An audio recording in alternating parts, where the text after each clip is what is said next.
Hello, Gelato Familia. It's George, the Disney Italiano, coming to you with another live. And I thought, you know what? There's so much stuff that's going around. The Walt Disney Company, especially the Disney parks. Why not do a live? So I thought, you know what? Let's go and do this. So we have some people already in the chat. First up, we have Jesse Adventures, number one in the chat. Welcome in, Jesse. Glad to see you here. We have the Candid Camper. Welcome in. Let's see. We have Theme Park Conductor. Welcome in, everyone, and to one of my favorite co-hosts. Incredible job, Hollow Gelato. Well, thank you so much, Conductor. Greatly appreciate you.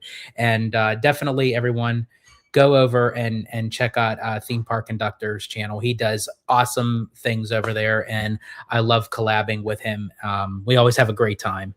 And we'll be actually doing a show pretty soon in the coming week. So definitely look out for that. And we have the wonderful, lovely Mademoiselle in the house. Welcome in. And we got Giant Peter Adventure. They're back. A dinosaur story. I don't know if anyone got that reference. Have you ever seen the Don Bluth animated movie, They're Back, A Dinosaur Story? I think that's what it was called. And George, it's 7:30 by you right now. No, so it's actually 4:31 my time. But on like the East Coast, it's 7:30. But in any case, as you guys can see with the thumbnail and everything, a lot's going on right now with the Disney parks and a lot of construction, and that's basically what I kind of set this live up to be. So we're going to kick it off. I'm going to share my screen. This is courtesy of laughingplace.com. And this is for let me see, maybe later. Thank you very much. Laughing Place says, the office building getting demolished to make way for new Disneyland Resort parking structure. And for all of you who don't know, this is the one step closer for Disneyland Forward to start the Eastern Gateway project, which essentially will allow them to free up the parking lots of like the Simba lot and the Lilo and Stitch parking lot for future theme park development. And this even isn't just like in for the many decades of the future of Disneyland Forward. This also will start up for them to start on Pandora over at Hollywoodland, because we did get confirmation during DCA's 25th anniversary that it is still in the works for Pandora to go over into Hollywoodland, for which there have no new news. They just said coming soon, which it's already been several years. So we just have to wait and see on that. And then, of course, with Coco going over into the Pixar Pier. And I know, yes, I said Coco. Every time I say it, I could just like hear Bricky imitating me of saying Coco in my PA accent. But in any case, we'll get to that in a little bit because there's also an article on that. But yes, the office building is set to be demolished. So what's happening? As reported by the Orange County Register, Disneyland has filed a building permit with the city of Anaheim to demolish an office building to make way for construction of a 3.2 million square foot, 8-level parking structure. This building, known as Team Disney Anaheim East, is located within the Manchester cast member parking lot, which is where the new Eastern Gateway parking structure project will be located. This is not the main Team Disney Anaheim building, but rather a satellite office for the main building just north of Mickey's Toontown.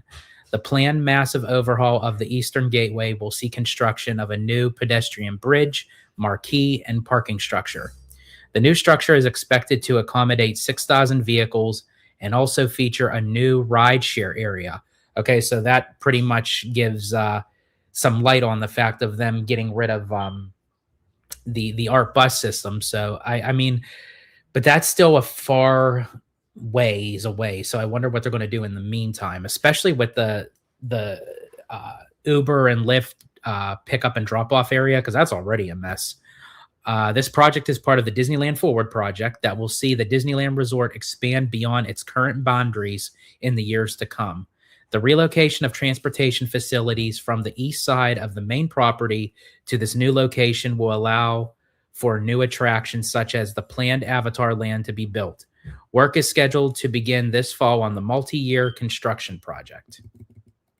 And that's just and it says like new parking structure permit.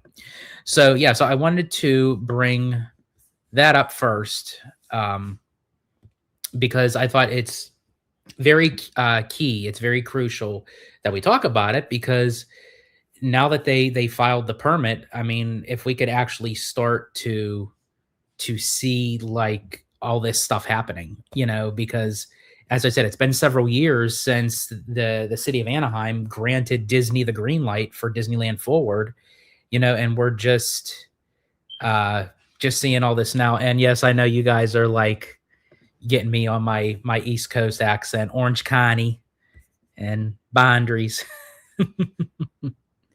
Hey, welcome in. And Florentin, bonjour, buongiorno. Let's see. That original building is where Runaway Railway is today. Yes, that is very true. And Disneyland has to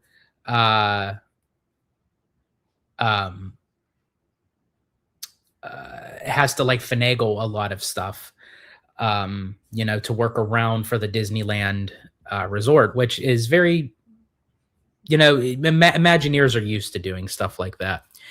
Giant Peter, it was a joke since the backdrop is Orlando. Gotcha. Now I gotcha. So yeah, so technically, yeah, if you want to count the backdrop, yes, it is now 7:36. Hopefully later today or tomorrow, I will be posting about a Disney book nobody has been talking about that dropped for the 70th. Is that the book? I don't know if that's what you're referring to. The one that was it Tim O'Day and Don Hahn, or it was one of the two? It might have just been Don Hahn, but for some reason Tim O'Day is coming into my mind. Let's see. That country swang. Let's see. And Theme Park Conductor says, I am happy the Eastern Gateway project is finally happening. Me and Hollow Gelato have said this is crazy how long it's been taken since it's been announced like 2 years ago. It really is. It really is, Conductor. It's so, I mean, I'm glad it's better late than never, but does it really have to take that long just to build a parking structure? Now it makes me wonder, because to me, it still feels like Avatar got delayed. We still don't know a closing date for Monsters, Inc. Now, again, as I said, it has been confirmed as of right now, Avatar is still going into Hollywoodland, or at least the backlot area. And they're still not, when I went to the D23 event for DCA's 25th anniversary, they're still not calling it a land. They won't call it a land. So I don't know. We'll have to wait and see. I'm not, giving up on the fact that it will be, but I just think it's funny how they're beating around the bush with that. But any case, so yeah, so let me know what you guys think just overall of the parking structure, going up, and that's going to be very interesting. As I said, once I think that gets completed, then I feel like it's really going to be full steam ahead. I am hoping, I am crossing my fingers. Let's see, it was like $16 from Wondergron and Very Cool. Let's see, they could have had it built and completed by now. Yeah, they really could have. They really could have. It's going to be a land they don't call Pandora at Disney World Avatar Land. That is true, Peter. Very true. They don't call it Avatar Land. They just call it Pandora, the world of Avatar. But before they initially gave that title, they said it's a brand new land coming to Animal Kingdom. That's where they're not using it for this. They're calling it an experience. And then they went from experience to destination. So that's where they never used those terms when it came to Animal Kingdom. So that's what's making me worried. I find that funny that Disney refuses to call Avatar a land still. See, yeah, that's what I mean. Although I will say, I do wish that they would have just called Star Wars Land, because when they call it Galaxy's Edge, it's like Batu. Like, really, what is the title of it, really? Because the planet's called Batu, but they call it Galaxy's Edge, and it's from the universe of Star Wars. So I'm kind of like, I would have rather them just call it Star Wars Land. And if they called it Star Wars Land, give us every piece of the universe of Star Wars. You know, but again, that's just me, folks. Now, I'm also going to share my screen again, because we got some other things we're going to talk about in the world of Disney construction. Give me 1 second. Okay, so that's what we were talking about for the office building. Okay, I'm going to come back to this because I'm going to save that last. But this is courtesy of Drew, the Disney dude. Major Monstropolis construction update at Disney's Hollywood Studios. The project site has been expanded as work ramps up. Crews are actively working on the former Muppet Vision 3D theater. Massive crane has arrived on site for the suspended coaster. So they're in full swing. I kind of hope that they move this along quickly so it could actually open with Tropical Americas in 2027. I don't know if that's really how it's going to go. I'm still wondering if Monsters is going to open up in 2028.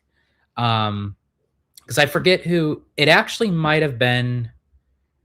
It might have been Drew, or it might have been Jack from DSNY, or somebody mentioned it, that if they open Monsters in 2028, that would coincide with Piston Peak. It would kind of be like for Pixar, because Cars and Monsters Inc. is Pixar. But I kind of hope that they would open it for the summer of 27, just to kind of get things rearing up again, because right now, Walt Disney World, there's like nothing really new. Although it is going to be new for Conductor and Tommy Toon, because the whole thing's going to be new for them. So I'm very excited about that. But as far as for people who have been there time and time again, that, you know, there's nothing new on the horizon. So I think for a whole year, I think to open up Tropical Americas and Monsters Inc., that would be a blockbuster of a summer for sure. But in any case, continuing on with Monsters Inc., this is courtesy of Jack from DSNY Newscast. Construction update on Monsters Inc. land. Former Muppet Vision 3D brickwork facade has been partially removed in preparation for the installation of the Glob Theater's new marquee. No official details have been released, but it's expected to be a Monsters Inc. show. So here is the piece of concept art. They did update it. The original piece of concept art that they gave us for this land at D23 2 years ago. Wow, I can't believe. Well, almost 2 years ago, but that's still crazy. They changed the name to the Glob. So this is the new look it's going to have, and then this is a photo of them actually ripping out the piece of, you know, marquee for them to construct the new marquee from Monsters Inc. So yeah, so I thought that was really cool. I'm just gonna remove this right now. I'm gonna come back because again, there's more that we're gonna talk about. But let's see. Let's catch up with the chat. Let's see. Giant Peter says there has been a lot of complaints over the last few years of how Disney does basic land names like Cars Land and Toy Story Land. That is true. I have heard that as well. I don't know. What do you guys think? Are you guys more team like IP and then the name of the land, or are you more do you like more of the originality like Galaxy's Edge or Arendelle or whatever they decide to call it. I'm okay with it either way, but I mean, like Galaxy's Edge is just like I think if they gave us something more interesting in Galaxy's Edge, I would appreciate it. But and then especially on Twitter, yeah, absolutely. And theme park conductor says, I want George to run down Main Street when he sees Josh to ask him why Avatar is not being called a land and ask about his hot honey chicken sandwich. I would definitely do that. I seriously would. I swear, if history repeats itself and Josh is going to be in the parks, amongst the people during D23 day, the day before the event, I swear I will run down Main Street again. But my first question is like, I mean, we all want to know about Avatar, but my first question is why in the world did they remove my hot honey chicken sandwich from Hungry Bear? I don't understand it. That was like my favorite thing out of all the quick services. They got rid of my hot honey chicken sandwich. I even brought it up to Humphrey the Bear when we went to Storytellers Cafe, for which that was a phenomenal experience. I highly recommend anyone who has never done Storytellers Cafe definitely check it out because they just added Humphrey the Bear to the dinner portion of that. I do know Peter went sometime after me, Abby, and Conductor went, but it was a phenomenal experience. Definitely check out our content here on Hollow Gelato and also on Theme Park Conductors because we definitely have a lot to showcase with that. Let's see. I saw that Eisner thing early in the morning on YouTube, but was rushing out of my house for class. Absolutely. We will get into that in a little bit, Peter. Don't you worry. I'm still learning some things on it myself. But yeah, we'll get into that for sure. Let's see. I said that Disney's going to try to attempt to open 2 things a year starting next year. That's what I'm kind of hoping. I'm hoping that Tropical Americas and Monsters Inc. is in 2027, and then followed by Piston Peak, and then shortly after Villains. I think that would be a nice group setup, especially because to open 2 things up together in Magic Kingdom, that would be like history in the making, instead of doing like one by one. With all Disney parks, including Shanghai and Tokyo. Okay, that's true too. Yeah, if you want to add in the international parks. Jesse Adventure says, I have never been to Walt Disney World. Jesse, I tell you what, I hope like in one of these times you will be able to experience it because it is definitely life-changing. It really is. I am taking Theme Park Conductor and Tommy Toon for their first time. We actually are down to the final 3 weeks of our trip. It's going to be very exciting. And yeah, I just enjoy it. I love taking newbies who have never experienced it before. I love being that travel guide and tour guide or whatever terminology you want to use for it. I just enjoy it. I took some friends like several years ago to Walt Disney World for their first time, and treated them to the world of Walt Disney World, and yeah, so it was great. I just enjoy it. Let's see. Like I am for both because it would be weird to call a land Andy's backyard with no Toy Story in the name. Yeah, exactly. See, I'm kind of the same way there, Peter. I'm like in the middle of it. I guess it just depends on what the IP is and when what the land is. I don't want the name to have the word land in it. I just want the project to be a land. There you go. It's like, yeah, I don't need to have the land in the name. Just let it be a land. Let's just keep it simple. Hey, Jesse, that's one of my main things. Keep it simple, make a dimple. I actually do say that. I've said that for many years. And we got Matthew Murr all the way from the UK. We've got another video on Disney Legends coming soon on Holo Gelato. Absolutely. That will be released sometime in the coming week. So definitely please like, subscribe, hit that notification bell, and you guys will be notified. But yes, I did a phenomenal video with Matthew where we talk about the upcoming possibility of who's going to be um, granted the Disney Legends Award. That's going to be hosted during D23. So definitely check that out. And theme park conductor hashtag hot honey chicken sandwich.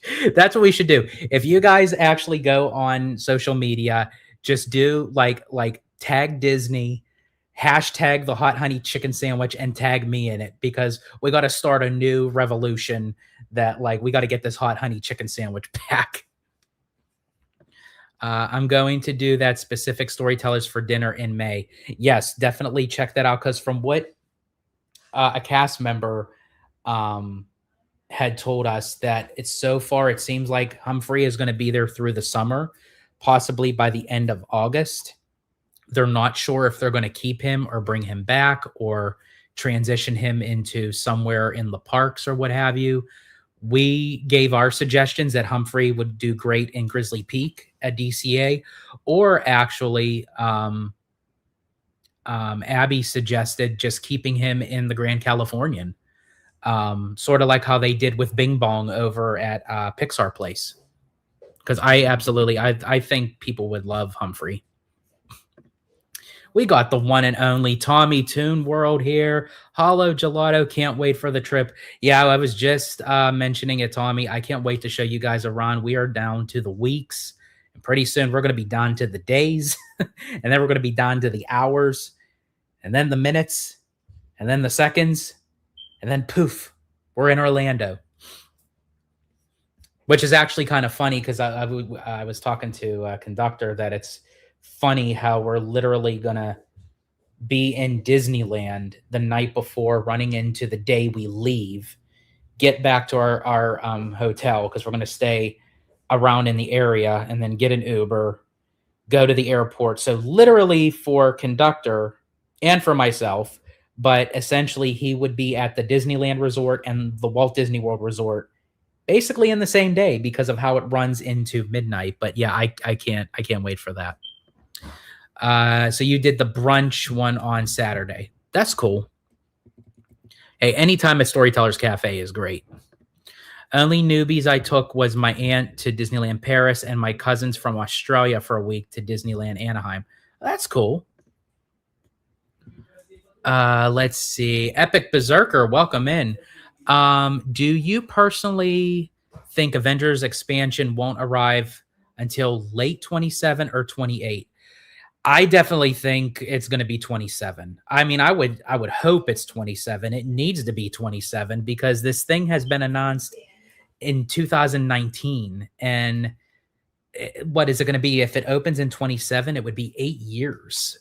And I'm like, oh my gosh, like this is taking forever, which I know the events of 2020, didn't help any, but my Lord, I mean, of how fast that they're moving. I would guess 27.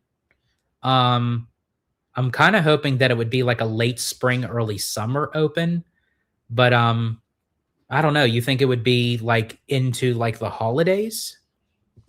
I don't think it would be 28. As I said, I hope not. Let's see. We got everyone in the chat saying hello. Theme park conductor. We are three. I can't speak. We are 3 weeks, bro. Life-changing experience is going to be amazing. Yes, and I tell you what, folks, I'm going to try to capture as much as I possibly can on these two guys when they experience certain moments of the trip. Like, I'm going to try to get the camera on them when we're passing through the arch of Walt Disney World, because I want to get their reaction. I definitely want to get their reaction for seeing Cinderella Castle for the first time, Spaceship Earth, the Tree of Life, things like that. So like first moment, like I want to see like how their reaction is. So it's going to be a moment for me because I've told them this time and time again. My gratification for this is for them to have one of the best times that they have ever had, that we're going to walk away from this trip and they're going to be like, this was a life-changing experience. I can't wait to do this again, kind of thing. If I could hear that from both of them, then I succeeded, you know. If they don't, and they don't walk away from that, then I blame Peter. Sorry, Peter, I have to blame somebody.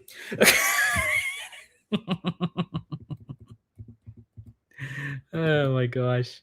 And we have Chris West in the house gifting $1.99. Thank you so much, Chris West. Greatly appreciate you. And I have to say, I hung out with Chris on several occasions, and he's phenomenal. I love hanging out with him. He's a great guy. And again, thank you so much for the super. Let's see here.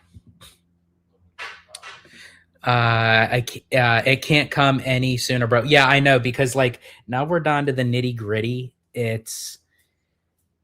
Now it might start to slow up a bit because now it's that anticipation, you know. Let's see, a car version of him at Disney World, Magic Kingdom would be cool. Oh, for Humphrey, gotcha. Let's see, it was cool taking my aunt because she is from Paris, but due to just being by herself, it's a bit more harder for her to go. And we had a lot of fun over there. Well, that's good. And good for you, Peter. I'm glad you had a great time. Let's see. And yes, absolutely. Yeah. Thank you so much, Chris, for the support of me and the channel and everything. You're definitely a great person. And then, oh, okay, I guess you're laughing at my joke, Peter. And then Tommy says, blame Peter. Just kidding. I'm not. Okay.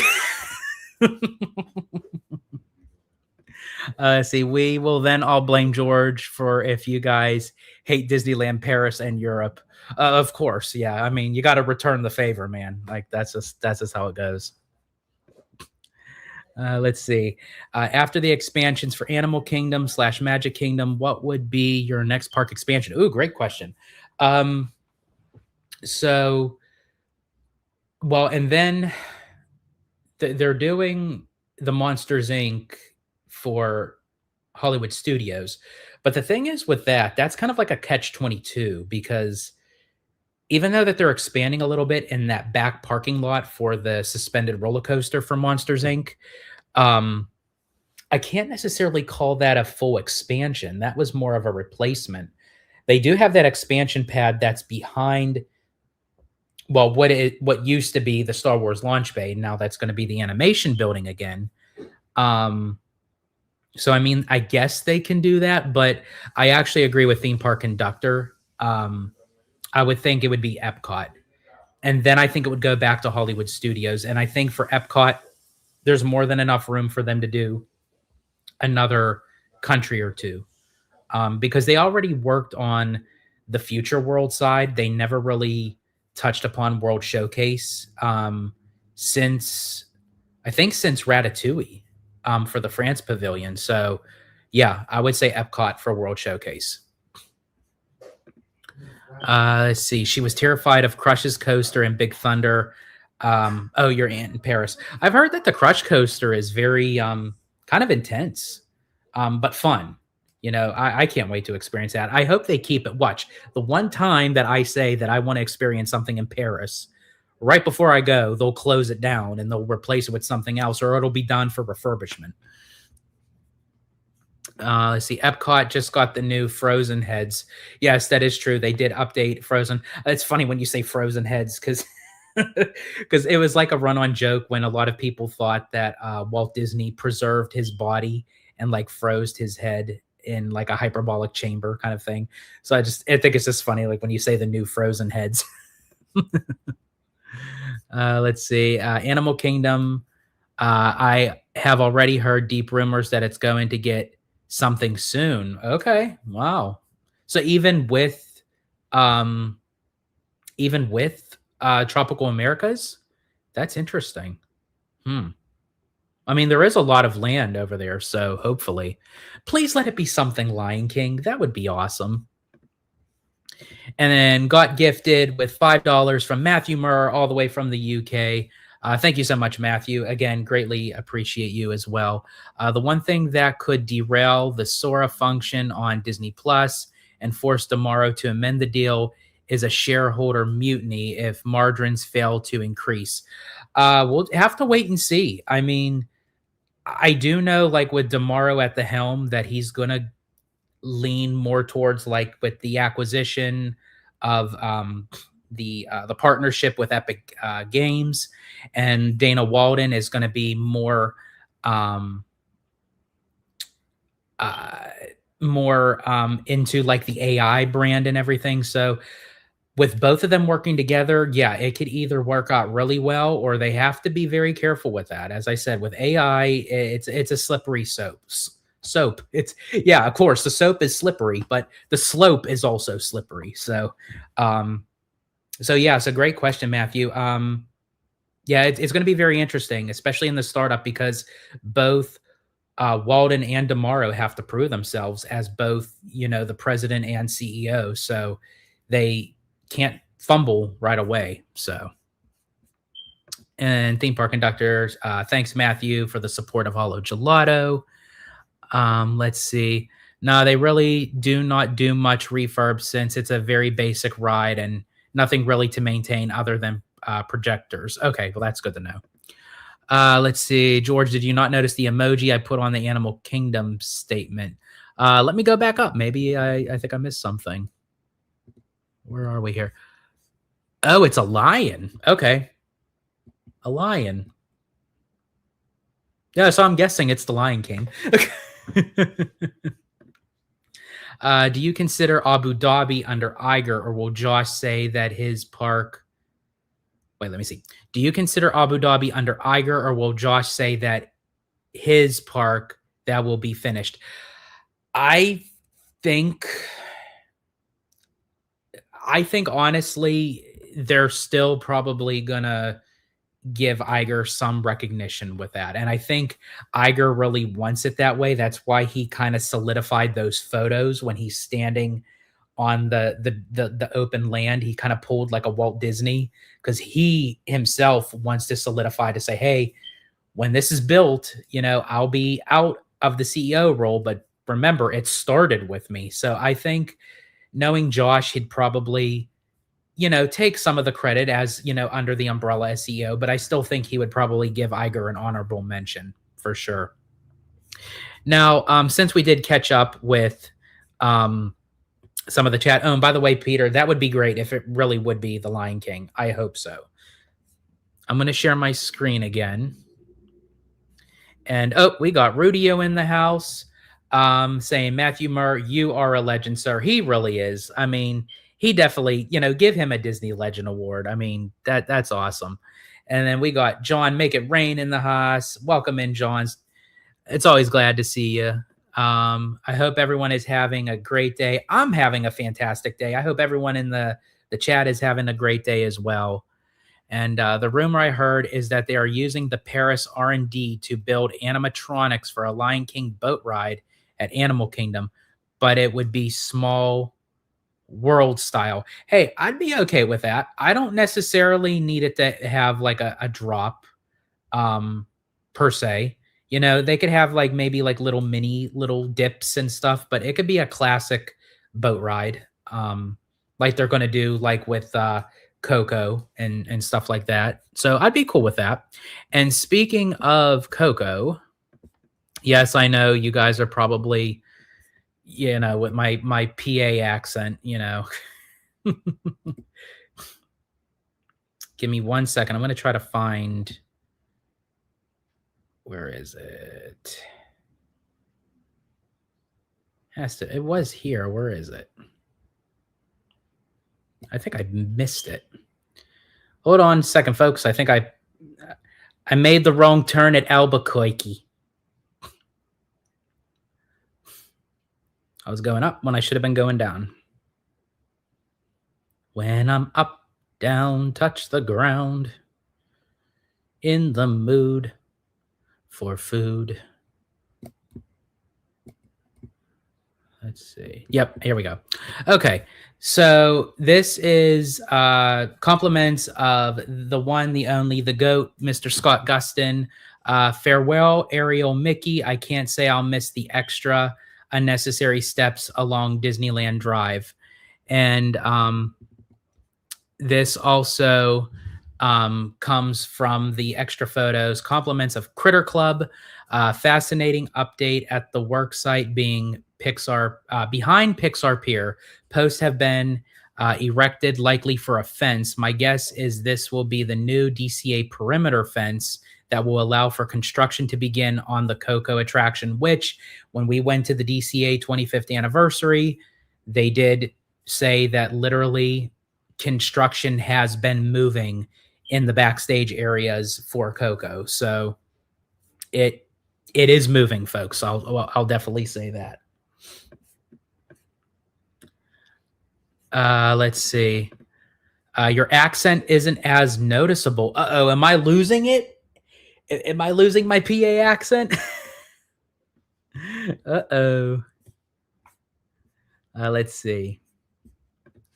That Mickey sign was going to go either way because this is more bigger reasons that it will be the way we cross into the Simba lot. Yes, definitely. Yeah, so they were going to get rid of that anyway, but yeah, so I think it's kind of like a twofer. It's a BOGO. It's a buy one get one. They're getting rid of it, for the extra layout to work on Coco, and then you're right. That definitely has to go for the bridge crossroads to move over into the Simba lot. Valley George. That sounds like a drama show that you would probably like watch on HBO or something. Like Beverly Hills 90210, kind of like that kind of show. Let's see. I never knew he had an accent. Oh my gosh, he didn't know. So that means it really is gone. You're an LA boy now, Georgie. And then we got Shelly Nicholas. Welcome in. Let's see. I heard.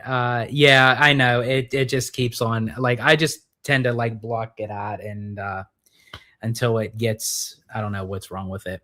But so yeah. So we have that. And now moving along for more construction. Now, I think it was further down as I was passing it. Nope. Going the wrong way. Got to go the other way. Wait. Oh, I got to go back. That's why. Okay. Moving back over to Florida, and I touched upon it a little bit when I mentioned Piston Peak, but I thought this is very interesting and definitely worth mentioning, of course. And let me see where to go, because I have some thoughts on this. Okay, so oh no, that's not it. Here we go. Okay, so this is compliments of blogmickey.com. Could this Disney patent reveal upcoming Cars rally race ride tech or something much bigger? And I'm gonna stop sharing because then I'm gonna bring up the article. Give me 1 second. Bum, bum, bum, bum, bum.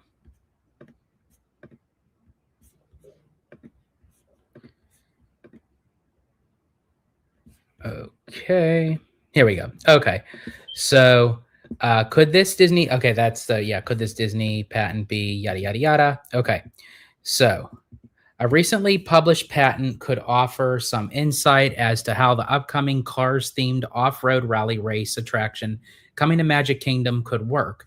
The patent was filed in 2024 and published late last month. Let's take a closer look. So the new patent reveals Cars rally race ride tech. I'm going to try to see, because I don't want to read this whole thing. Let's go here.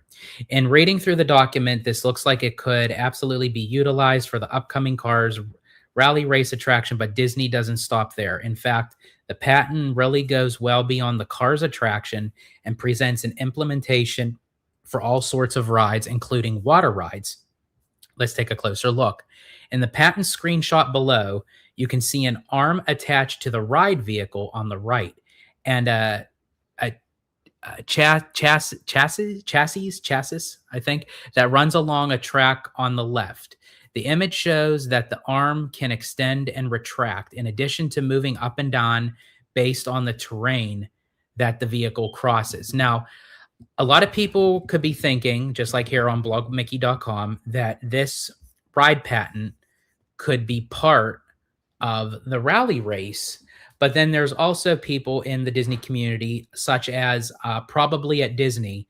Definitely check her out on YouTube. She has a great YouTube channel. She covers all things, mainly in the parks, primarily for Walt Disney World, because I do believe she's Orlando based. But definitely check out her channel, Probably at Disney. And she was saying that this patent may be for the smaller C or D ticket attraction for like the young kids, and more so thinking it could be a spinner ride. Now, here's where I respectfully disagree with Probably at Disney in that sense. I don't think it's going to be a traditional spinner ride. First off, Magic Kingdom already has what, 3 spinner rides? They have Dumbo, they have the Astro Orbiter, and the god awful, ugly Magic Carpets of Aladdin in Adventureland. You guys know how I feel about them. But in any case, the difference between them and this is the storyline, even with it just being a spinner, they're all objects that fly. Dumbo flies, rockets fly, Magic Carpets fly. Cars and vehicles, they don't fly. But again, it could be the motion of going over like rocks and what have you. But I don't think that's a classic traditional spinner ride. So what this kind of reminds me of, and how it like is down low and it pops up as it's going around. I don't know if you guys ever experienced these rides. They're like in traditional amusement parks or carnival based fairs and stuff. Over in PA, in our amusement park called Kennywood, there's a ride called the Kangaroo. And what it does is it's a revolving attraction, but what it does is it goes up on a slope and it bounces you up and it just keeps on going around. So it's like anyone can ride it, but it's more geared towards for young kids because they love the sensation of like bouncing up. And I can understand if they were to do something like that for the Cars C or D ticket attraction. Also, another theory of mine, if Probably at Disney could probably, no pun intended, be correct, if it really is a traditional spinner ride, what they can do is, because this is set in Piston Peak, it's within the world of Cars, but Piston Peak was more so showcased in the Disney movie Planes, more so in the sequel, Planes, Fire, and Rescue. So if they really did want to showcase planes in the world of Cars and they wanted it to be a flying spinner ride, they could make the vehicles planes. You know, you can kind of get a twofer. You could have cars and planes. But again, we don't know if that is for the C or D ticket attraction or if it's going to be for the e-ticket attraction of the rally race. So I wanted to bring that up because I thought that was very interesting. And I'm curious to see what all you guys think. If you think, do you see it as the C ticket or the E ticket? Let's see, Shelly, Nicholas, I'm new here. Well, welcome in, Shelly. We always love having newcomers in. If you're a fan of, Disney or Universal, the theme parks, entertainment, you'll definitely feel right at home.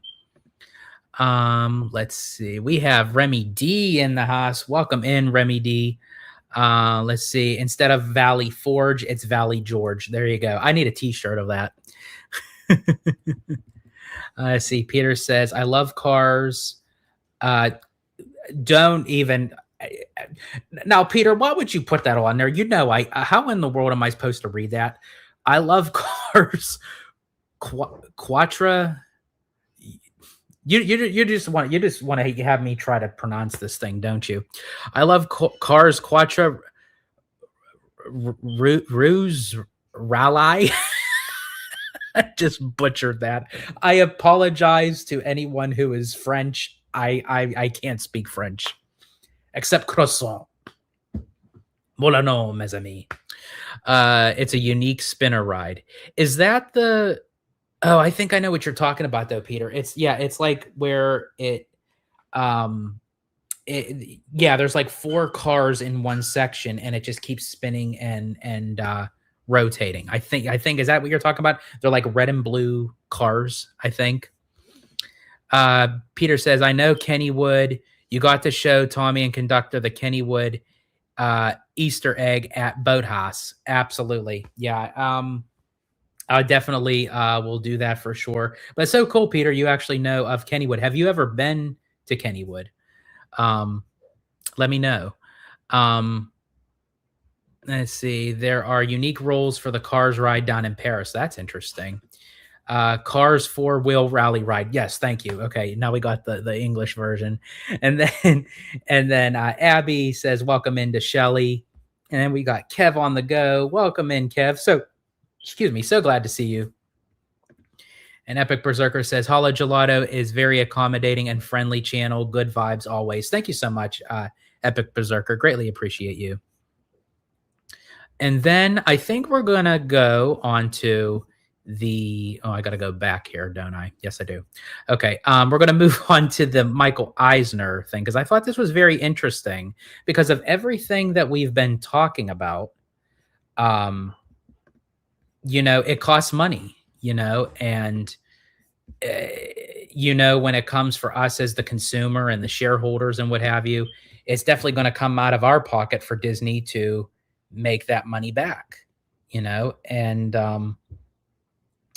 but we all know that it is very pricey to go to Disney. It is an arm and a leg. I'm not going to lie, and the price just keeps on going higher, and it's going to keep going higher because again, of everything that we've talked about today, it costs them money, so they have to make money back. And where do they get the money? Well, us. So I'm going to share. I'm going to share my screen. Yeah, Peter, put in the rolls of the cars. I'll go back to that. So this is compliments of Showcase of Wishes. Michael Eisner and quoting him, "I'm not wild about the fact that it is so expensive to go to Disneyland or Walt Disney World." And this is during an interview with, I believe it's called In Depth with Graham Singinger, I believe, if I'm pronouncing his name correctly. I'm going to kind of go back. I'm not wild about the fact that it is so expensive now to go to Disneyland or Walt Disney World. I'm not wild. Yeah, so like he's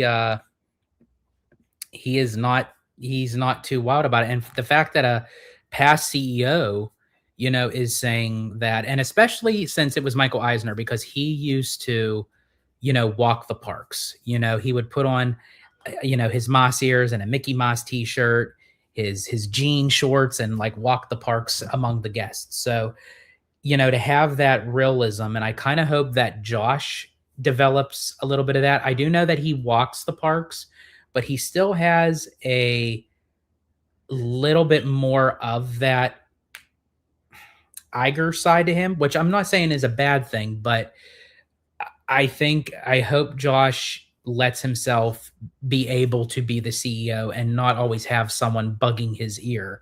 And John Make It Rain says it best. Eisner gets a W for that. He definitely gets a W in my book as well. Eisner did the crazy Indiana Jones deal when that opened. Yeah, definitely. Do you guys know that Universal will no longer offer ad-free express passes to any additional hotels? And they will never add Epic to the existing perk to the OG hotels. No, I did not know that, Remy D. That's interesting. Ooh, that's not good. Because the whole point that you would want to entice and encourage people to stay on property. See, but this is the thing. You have to look at it through the bigger periscope, so to speak, that, it's not just Disney, Universal's doing it too. So what's good for the goose is good for the gander. So I don't agree with Universal doing that just as much as I don't agree with Disney cutting the perks. If you're going to raise prices, that is fine. I have no problem with them raising prices because that then allows them to create and get motivated to build and expand and grow. But you also have to think of the consumer and the shareholders that are making all this happen. Our money that's going into all this stuff, give us something a little bit back. And I'm not just talking about uh, a magic key magnet, or, give us something that actually is beneficial, you know? So I'm going to come back a little bit here to Giant Peter. But yeah, I thought that was very interesting. I am going to have a conversation with Theme Park Conductor in the coming week. We'll get into a more deeper conversation because there'll be two of us kind of going back and forth. So definitely that will be, I believe that'll be on his channel. So definitely check out Theme Park Conductor when we do that. But yeah, I just kind of wanted to just showcase it a little bit of that's very interesting that Eisner has said that. And I hope Josh was watching. I hope he's taking some mental notes on that because, again, if he wants to get the public and the fans into his good graces, he would maybe listen to that a little bit. Or as Conductor calls us, not really fans, investors, because essentially that's what we are. We are investors. But yeah, Remy, I did not know that about the hotels and stuff. That's very interesting. So Peter says the rules for the Cars ride in Paris: only 2 adults and 2 kids can maximum sit in each vehicle.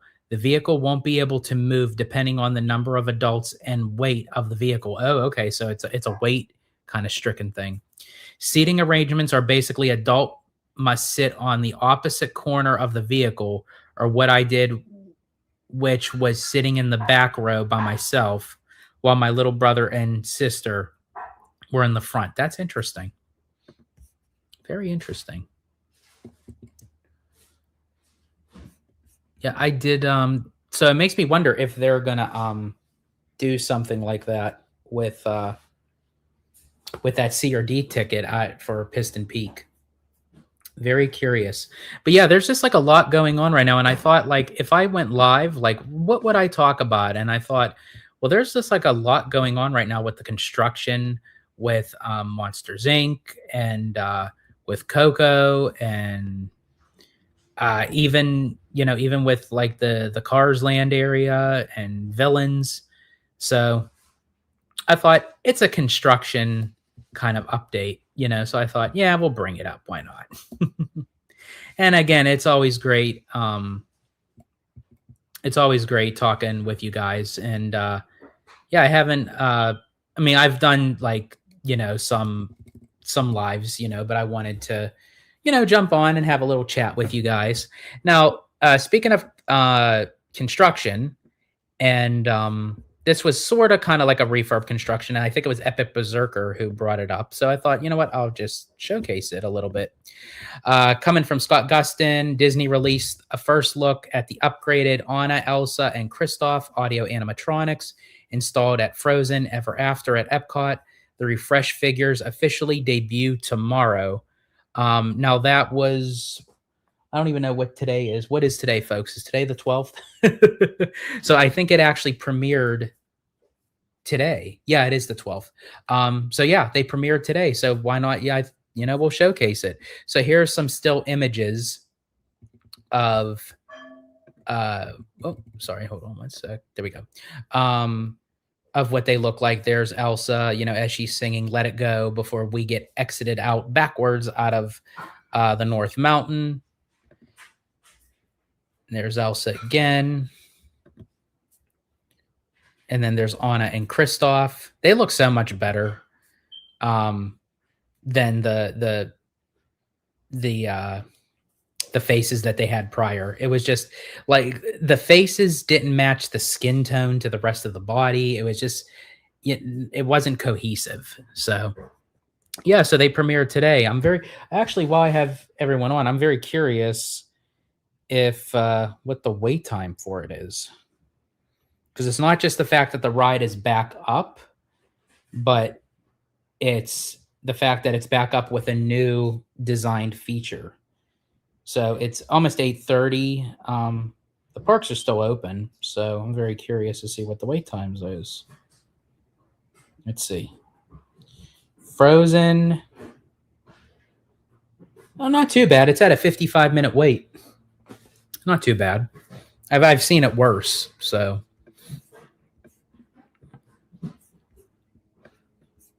let's see. Cars Road Trip. We do not mention other than the croquet McQueen sandwich. Wait, not croquet. I don't know. I think that's how you pronounce it. McQueen sandwich and the break from the park you get on that ride and car catastrophe cannon.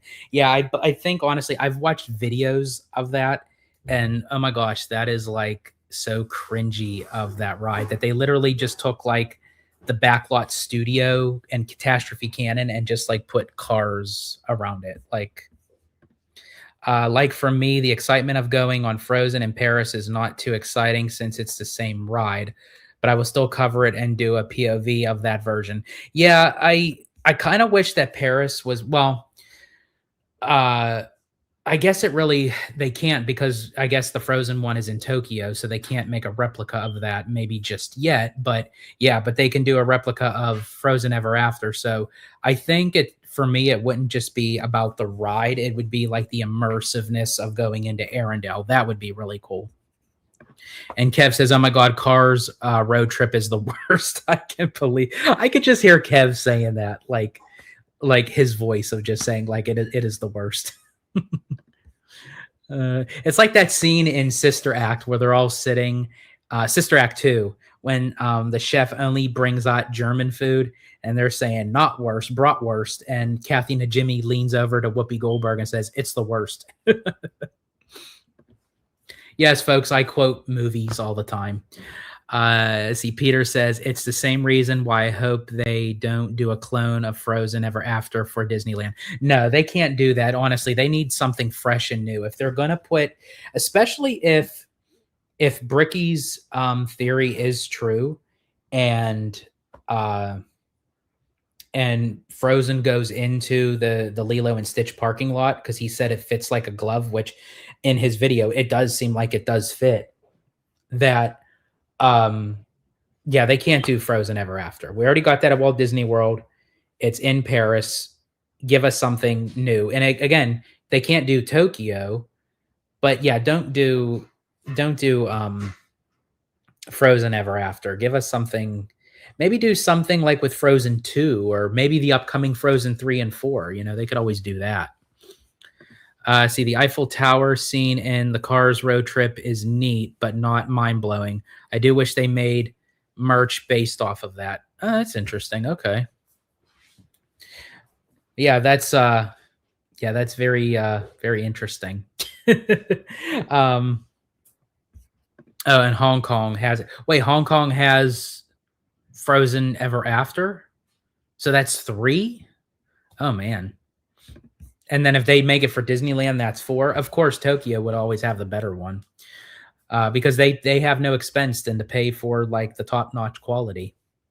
I can't wait to see what Japan's Disney cruise ship is going to be like. If it and because they're forking out the money, like OLC doesn't care. So if we see what they put out for the theme parks, I can imagine what the cruise ship is going to be like. Because I have a funny feeling after that cruise ship, I think there's already talks that they possibly could want a second one afterwards.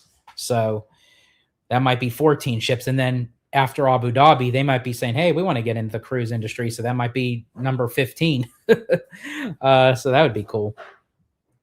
But yeah, so I wanted to, come on and talk with you guys for a little bit. As I said, it was a lot more of like for like updates of the parks and construction and everything.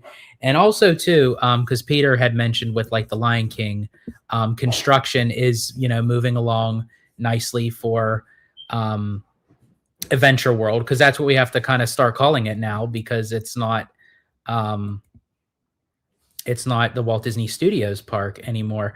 Now I am 2 days late, but I have to just do this since we're on a live. Um, Big shout out and a happy birthday to current CEO Bob Iger and future CEO Josh Damaro on February 10th. It was their birthdays. They actually shared the same birthday, but kind of not to put their age on blast, but 20 years apart. So yeah, that was compliments of Toon Hive. So I just wanted to showcase that. As I said, so happy belated birthday to Bob Iger and Josh Damaro.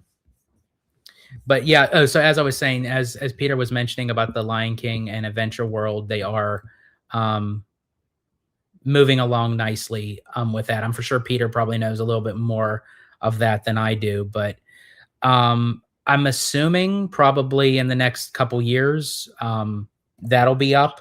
And then, of course, Peter kind of hinted that, not fully confirmed by Disney, but apparently they may be working something with the Lion King at Animal Kingdom, right after maybe Tropical Americas. So that would be great. That would be a great surprise if they just announced like an individual attraction at D23. Um, for which Michael Vargo, when we were at DCA's 25th anniversary, he came on before the event started and said, I know all of you are concerned and asking questions about when the D23 tickets go on sale. And he said they go up online in an hour. And oh my gosh, the whole room like gasped for like 3 seconds before it hit them that he was being sarcastic. And he was just laughing his head off. And he said, no, news should be coming out fairly soon. And it looks like the tickets will be going on sale sometime in early April. So that is after the fact of our March trip. So thank God for that. So that gives me a little more time. Let's see. Oh, we got some more. Give me 1 second here, folks. What is wrong with this thing? There we go. Okay.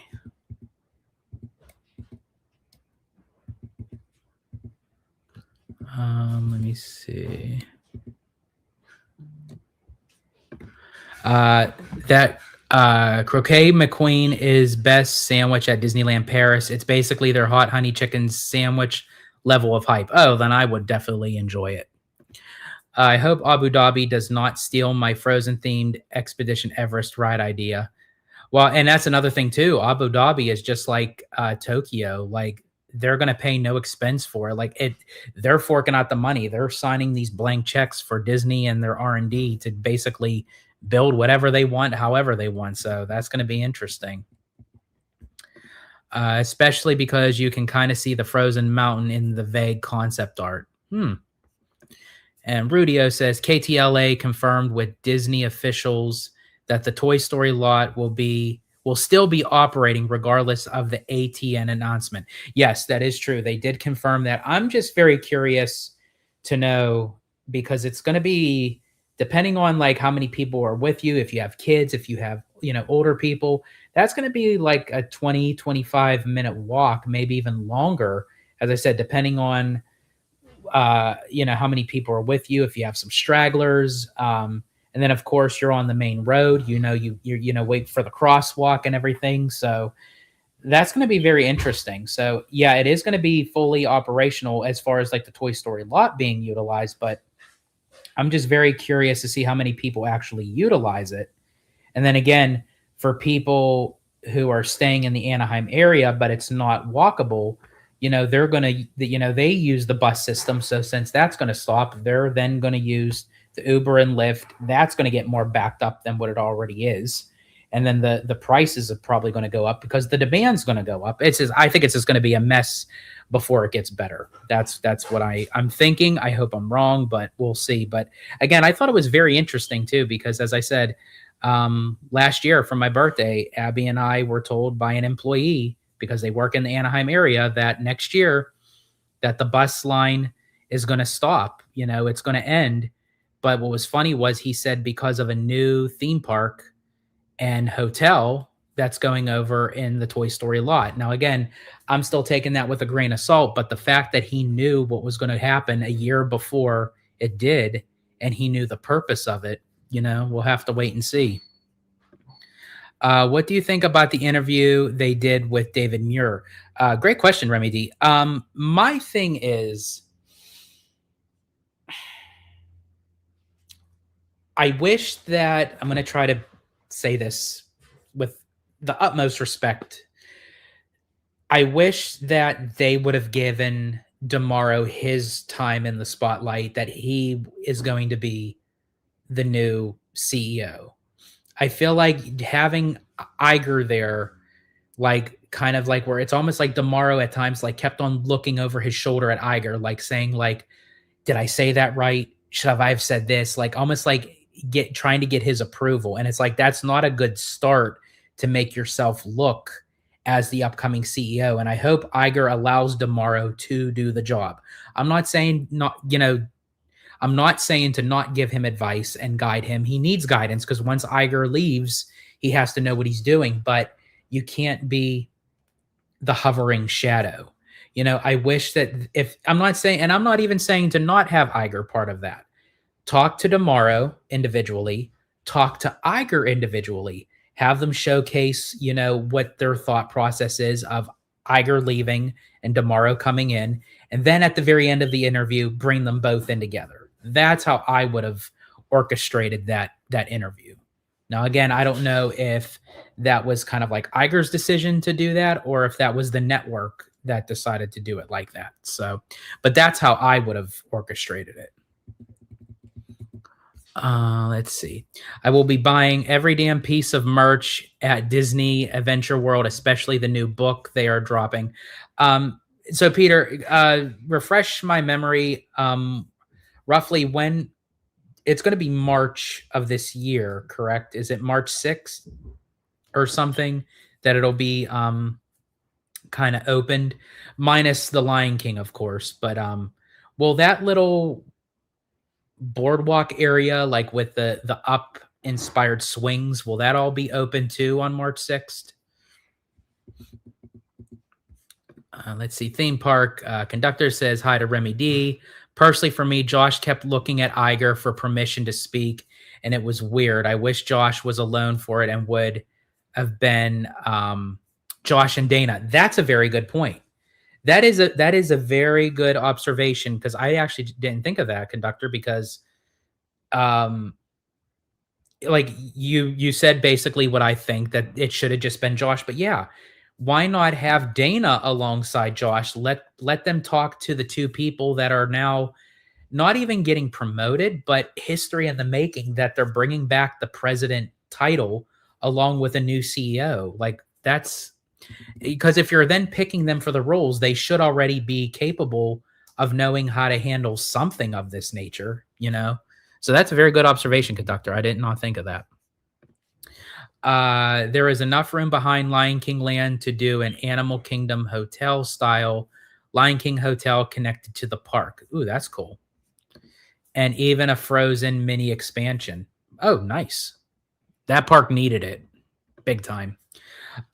He's not the official CEO until March 18th. Yes, that is true, John. Make it rain. He will officially become CEO on March 18th, but Iger is not leaving until the very last day of 2026. So, as I said, hopefully Iger allows Damaro to breathe a little bit as CEO. He'll have his time. Yeah, I'm hoping he definitely has his time. And conductor also says as well. Giant Peter Venture says March 29th through the 30th time period, and so did Kev on the go. I was completely off. What did I say? March 6th? Wow, geez, I'm like 23 days off there. Let's see. Still wish we got Zootopia for DCA. I'm right there with you, Epic Berserker. If we're gonna go down this route, they did confirm, as I said, and I mentioned this earlier on in the live, that Avatar is going back into the backlot area for Hollywood Land. They did confirm that, but they did not confirm a closing date for Mike and Sully. I still think Zootopia would have been a proper fit for that area. I'm not saying Avatar isn't. I think Avatar will be a great addition, but I still think Avatar would have done really well in the Simba lot. Or if they wanted it to go over in Disneyland, put that in the Lilo and Stitch parking lot. I mean, uh, and it's separated from Disneyland, so it's kind of like out of worldly. You're moving out of that into Pandora. Like, I would have been okay with that too, but in the backlot area, see, that's where, because when they say experience or destination, I feel like we're only going to get a piece of Pandora and not a full immersive land. And again, I hope I'm wrong, but that's the vibe they're giving me. Um and Kingdom Hearts Land. Oh, I wanted a Kingdom Hearts land in a Disney park way back in 2002 when I first played that game. It is still my all-time favorite game. I love Kingdom Hearts. I love Kingdom Hearts 2, Kingdom Hearts 3, Birth by Sleep, Dream Drop Distance. I'm still waiting on Kingdom Hearts 4. I'm like anticipating it. I probably would then buy a console again because I gave my console to my son, but I probably would buy a whole new console just to play Kingdom Hearts 4. And I'm not even a gamer anymore. I used to be growing up, but that was like the classic games. Like I love Super Nintendo. I love Nintendo 64, the original PlayStation, Sega, Sega Dreamcast, GameCube. I played all those. Peter says the up won't be open by March, but I think it will be more towards the summer. They are very much underway with that construction and shouldn't take too long for that ride, like how the easily to take it. Okay. Let's see. Down here at the DCA for refurbs, George knows my only issue for Zootopia and Hollywoodland, especially with Disney. Yeah, of course. Avatar at Disneyland makes Disneyland too much of a god mode of a park. DCA would never recover from that. Yeah, because I did mention that. I did mention for Zootopia to also go possibly over into the Lilo and Stitch parking lot because again, out of worldly, you kind of go into the animal world, you can travel over there. But I agree with you, Peter, like in that sense, even though that I would take Zootopia, um, you know, I think that would make a monopoly for Disneyland because it is still honestly very hard for DCA to get out of Disneyland shadow. And a lot of people have to understand, yes, DCA needed help. It still needs help. It's on its way, but you can't treat DCA like Disneyland because it's not. That's just like treating Epcot like Magic Kingdom or Animal Kingdom and Hollywood Studios. They're all individual identified parks, that they have their own identity, so I kind of wish that like people would get out of that mentality of trying to compare DCA to Disneyland. But yeah, but even for the DCA 25th anniversary, I enjoyed the D23 event. But again, if you are not a D23 member or you didn't get tickets, you're not celebrating that part of a celebration. And at DCA, there was no special cavalcade. Obviously, Lunar New Year's going on. Still the 70th anniversary with World of Color Happiness. Although Steve Davison at the D23 event said that there may be a specialty World of Color or Luminary, something that's supposed to be coming back in a different way.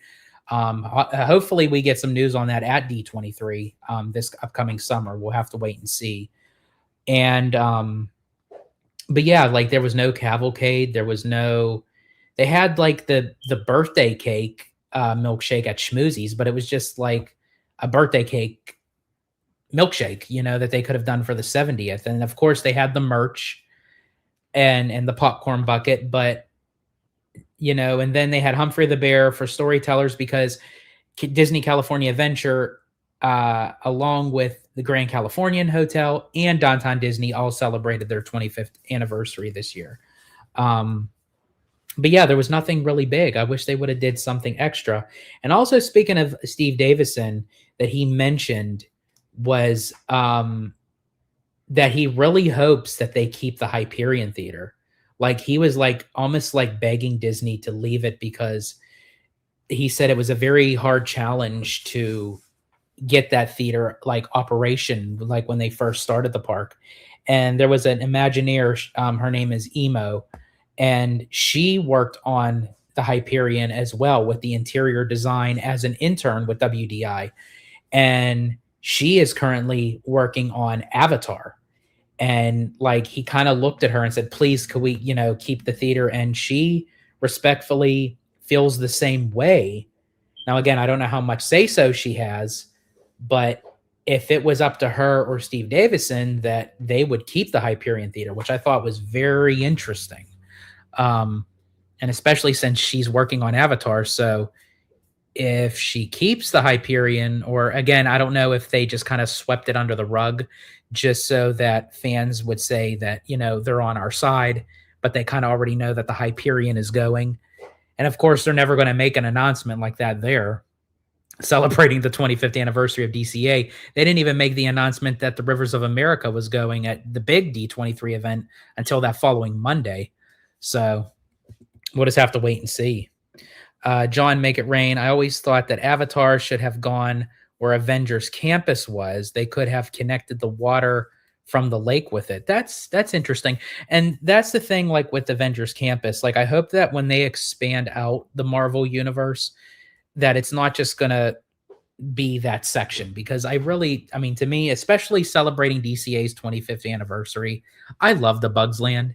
It was so simple. It was for young kids, but you know what? I loved that land. I'm still so kind of bitter at the fact that they got rid of it and we got Avengers Hallway. Compliments to Bricky. I do know it has its expansion, and I'm very curious to see what the rides are going to be like. But just like with Galaxy's Edge, I don't know what it is, but Avengers Campus is just like not my full cup of tea. Like, I utilize it for a walking path, um, just like I do Galaxy's Edge, but I like don't find myself like in that land for very long unless we go to like Pim's Test Kitchen, or again when I do my coverage on the construction, or even when the expansion opens. I do want to experience Infinity Defense and Stark Flight Lab, but other than that, I mean, and I do take a stop when Spider-Man does hit like the Stuntronic where he's flying in the air, but other than that, that's pretty much it. So see, I want a Kingdom Hearts Land movie and game number 4. I'm right there with you, Peter. And Florentin says Hollywood Land should have been Monsters Inc. Land instead of moving Monsters from DCA to Studios. Muppet 3D left DCA to be evicted at the studios. I know. Isn't that funny? It's like it just came like full circle with that. But that's very true too. I mean, they could have just utilized that area for Monsters as well. I think that would have even been a better fit than Pandora, to be honest with you. That color scheme of Guardians could have been painted a different color on the back of it to match the human-made structures found on Pandora. So yeah, see, that's another thing too, because you're going to then see the mixture of the strip of Hollywood Land going into Pandora, and then across you're going to see Mission Breakout going into Avengers Campus. I'm trying to figure out how this is going to look. I'm trying to figure that out. Let's see. Rudio says, FYI, George, shuttle services will continue past March 31st when ATN shuts down. I'm assuming Disney will hire in-house transportation services for cast members. Yeah, I hope so. Yeah, because that's gonna be very interesting after March 31st. Let's see. I also want an Epic Mickey movie and Mean Street. Okay. I think honestly, just a collabo of Mickey and Oswald would be awesome. I know we're getting that Oswald show, but I don't know like how many episodes we're going to get, but I wish we would get like a full-fledged like animated series of Oswald, and how it would be going back to the traditional sense of Oswald that let him be like that charismatic, sarcastic kind of personality. And honestly, even make it black and white, like make it go full tradition, or they could have just hit it with a bunch of trees. Oh, they might do that too. Let's see. I still kind of think DCA has more potential than Disney because of all the space it has. Well, yeah, now DCA has the upper hand. That's very true, John. Like with when the Eastern Gateway is completed and they have the Simba parking lot, eventually, yeah, there's I mean, DCA can have a little bit of an upper hand depending on what they utilize it with because even though and they even mentioned this at the D23 25th anniversary of how oddly shaped that the park is because of how the Disneyland parking lot was. And they said they actually had to utilize that shape of depending on what they put there. So they even said the reason why they made like a seaside pier is not just because it's a theme of California, but because of the structure of how a pier is. That's how it fit in the structure of the outline of the park, and I thought that was very interesting. I wish they did something special in downtown Disney and in the Grand outside of that one pin I bought. Yeah, I saw the Chippendale pin at the Grand Cali, and I was like, it was like what, almost $35, and I'm like, or something or other, and I'm like, oh, I like it, but I don't love it. But I also know that there was a specialty downtown Disney one, which I didn't even get to see. I think they sold out of it like before I even got there. But um, and then as I said, and then with Humphrey the Bear going into the Grand Cali till the summertime, and then also too the 70th anniversary ends August 9th, uh, right before D23. So we might even hear of a new promotional cross market thing that Disneyland's going to do since the 70th will officially be over. And we have Alan. Welcome in, Alan. So glad to see you. Welcome in. And level the fluidity service area. Make a path that goes all the way behind the coaster, and it could easily be more exciting than Disneyland in my mind. Um, oh, quick service. Okay. Level the quick service area. Let's see. As I said, the only downtown Disney merch for the 25th sold out completely one day on day one of dropping. Yeah, as I said, the downtown Disney stuff I didn't even get to see. They'll paint it green. Yep, Avengers Hallway. Yep, that's compliments of Bricky. He calls it Avengers Hallway. Like, I do wonder if Emo somehow works the theater into the Avatar land, maybe as a show to the level of Untrainable at Epic. That would be epic. That would be great. If they were to do a show that's based off of Avatar, and yeah, they do something like where the avatars are flying on the Ekrons, as you had mentioned, like with the Untrainable Dragon show, that would be cool. You know, and then to John Make It Rain's point, you can kind of give maybe not even Mission Breakout, but maybe you can give the theater a whole new paint job and you know, have it kind of like a moss kind of like hunter green kind of mixed in with the trees kind of thing. I did like Bugs Land, but I go crazy for Avengers. Hey, nothing wrong with that. My biggest issue is that towards the closing of the Bugs Land back then, I was roughly around conductor's height and could not fit into those rides, which did not make it fun. Yeah, so yeah, if you're a certain height, um, like Peter and Conductor. As if you guys seen my recent video with Conductor, the one water fountain over by Hollywoodland was broken. So the smaller one, so he literally had to like go on his knees to get a drink of water because the fountain was so low and he's so tall. But yeah, like those rides, like I that would probably be a nightmare. There's even like some even just regular rides that like you can barely get in. Like I've seen Conductor, like we rode Space Mountain, and there's times like where he's like trying to like maneuver himself to get in. So it's like I really wish that they would fix a lot of these vehicles for, you know, like taller people, like where it's accommodating for everybody, you know. I think for me, when it comes to A Bug's Land, I think it was how it was done. It was like abrupt because essentially Avengers was supposed to go where Hollywood Land is, like in the backlot area. They're supposed to have like the Avengers Captain America coaster or Winter Soldier coaster that was supposed to be like Tron. Um, and, that didn't happen because the Eastern Gateway got canceled. And so they which under the guidelines of Chapek, he wanted Avengers in there yesterday. So the only thing that could have been up on the chopping block was A Bug's Land, and which was a shame because A Bug's Land wasn't really supposed to go. Um, it only went because the original Plan A didn't work out, so they went to Plan B for the bugs.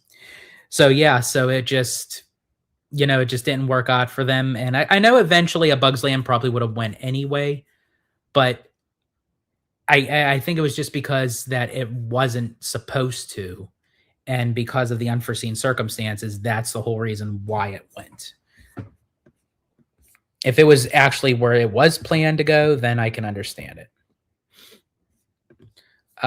You technically can't see most of the outside of Pandora in Animal Kingdom, though. They could technically use techniques to hide mission breakout using elevated structures. That is true, depending on what they have planned for it. So we'll definitely see. Experiencing the Ratatouille restaurant in Paris did make me kind of mad that Bugs Land never had a restaurant. That is very true, which is something that Avengers does excel in. Yeah, if they did a restaurant in a Bugs Land, I would have utilized a drink. If you guys remember, if you've seen the movie A Bug's Life, one of my favorite underrated Pixar movies ever, when Flick goes into the bar to try to find bugs for warrior bugs and everything, and there's a mosquito that's already drunk at the bar, and he goes, "Hey bartender, Bloody Mary, O positive." Like that could have actually been a name of an alcoholic drink that they had in A Bug's Land. um Oh my god, that thing would have probably flew off like hotcakes. Although I don't know if people would buy a drink called Bloody Mary O positive, but I think it would have been funny. It was a play on the movie, so I thought it would have been cool. Let's see. We got Mark McHugh in the house. Welcome in, Mark. That bus loop is where we saw a guy with parrots. That's interesting. With parrots. Okay. An Epic Berserker, what would be cool idea for a third gate? Let's see. You know what would be a cool idea for a third gate night show that would incorporate glow and fire? Oh yeah. Avatar and Ice would be a great show. Avatar Fire, let's see, Avatar Fire and Ice. Wait, no, Ice. I said ash and ice together. Oh my god. Avatar Fire and Ash on Ice. Try saying that 3 times fast. Like I was even jumbling it. Let's see. When we rode Gadgets Go Coaster, I was too big and we had to wait for the next train so I could take a row to myself. Yeah, see, that's and I know Gadgets Go Coaster is made for the little kids and everything, but if you're not gonna base it just for little kids and adults can ride it too, they have to accommodate that. Because just to say, what if you had a young child with you? You can't let the child go by themselves, depending on how old they are. So, and then what? Then the child suffers because you're too tall. I mean, yes, folks, I am sticking up for the kids this time. So there you go. There's your one for the year. And we also got Lene Ward in the house. Welcome in. Let's see. We saw birds and he threw them at us and took pictures with them. I felt like the bird lady from Home Alone and bird lady from Feed the Birds, Mary Poppins. Oh, Abby would have freaked. She is not a bird person. She does not like birds. We were at Animal Kingdom and they were doing the Wonders of Flight kind of thing with the parrots where they release the macaws. And for some reason, I thought they made it known of the times on the guide maps, which they didn't, or on the app. and we were passing there, and I did not know that they were doing it. And then all of a sudden, as soon as we were passing the Tree of Life, like 3 dozen macaws just fly out into the audience. And oh my God, I thought Abby was going to drop to the ground. And she was like, "You didn't tell me they were doing it." I was like, "I know that they do the show, but I didn't know that they were going to do it right this second." So she was like sitting on the wall trying to catch her breath because, yeah, she has like a phobia of birds. And all of a sudden, here comes Kevin from Up, and he's walking up the hill. She turns around and she's like, "Oh no, keep that." And I quote, and forgive me, folks, for swearing. So I'm quoting Abby. She's like, "Keep that fucking bird down there. I don't want to see him." And then I said, "Babe, it's a she." And she's like, "I don't care. He, she, I don't care." Oh my gosh. I almost lost my shoe exiting Crush's coaster with the size of my foot. That's okay. So wait, so like you getting out of the vehicle, you almost lost your shoe. That's interesting. Just out of curiosity, Peter, if you don't mind me asking, what size shoe do you wear? Lene said we had Toontown all to ourselves that night. Oh, nice. Jesse Adventure says Space Mountain is not fun when you're 6'5". So Jesse, you're 6'5". Wow. So we have a lot of tall people here. And I think Jesse, remind me, you might have mentioned that before, but if memory serves me, but I don't remember. Wow, 6'5". We got a basketball team here. Let's see. Disney is pretty good at making fat-friendly rides, but Gadgets was the only time that having a dump truck was embarrassing. And Mark McHugh says, "It's true. She's racist to birds." Jesse Adventure says, "I wear a size 15 shoe." Wow. Okay. Well, I guess that would make sense if you're 6'5". I mean, I don't expect a 6'5" person to have a size 7 shoe size. So yeah, I guess that makes sense. Let's see.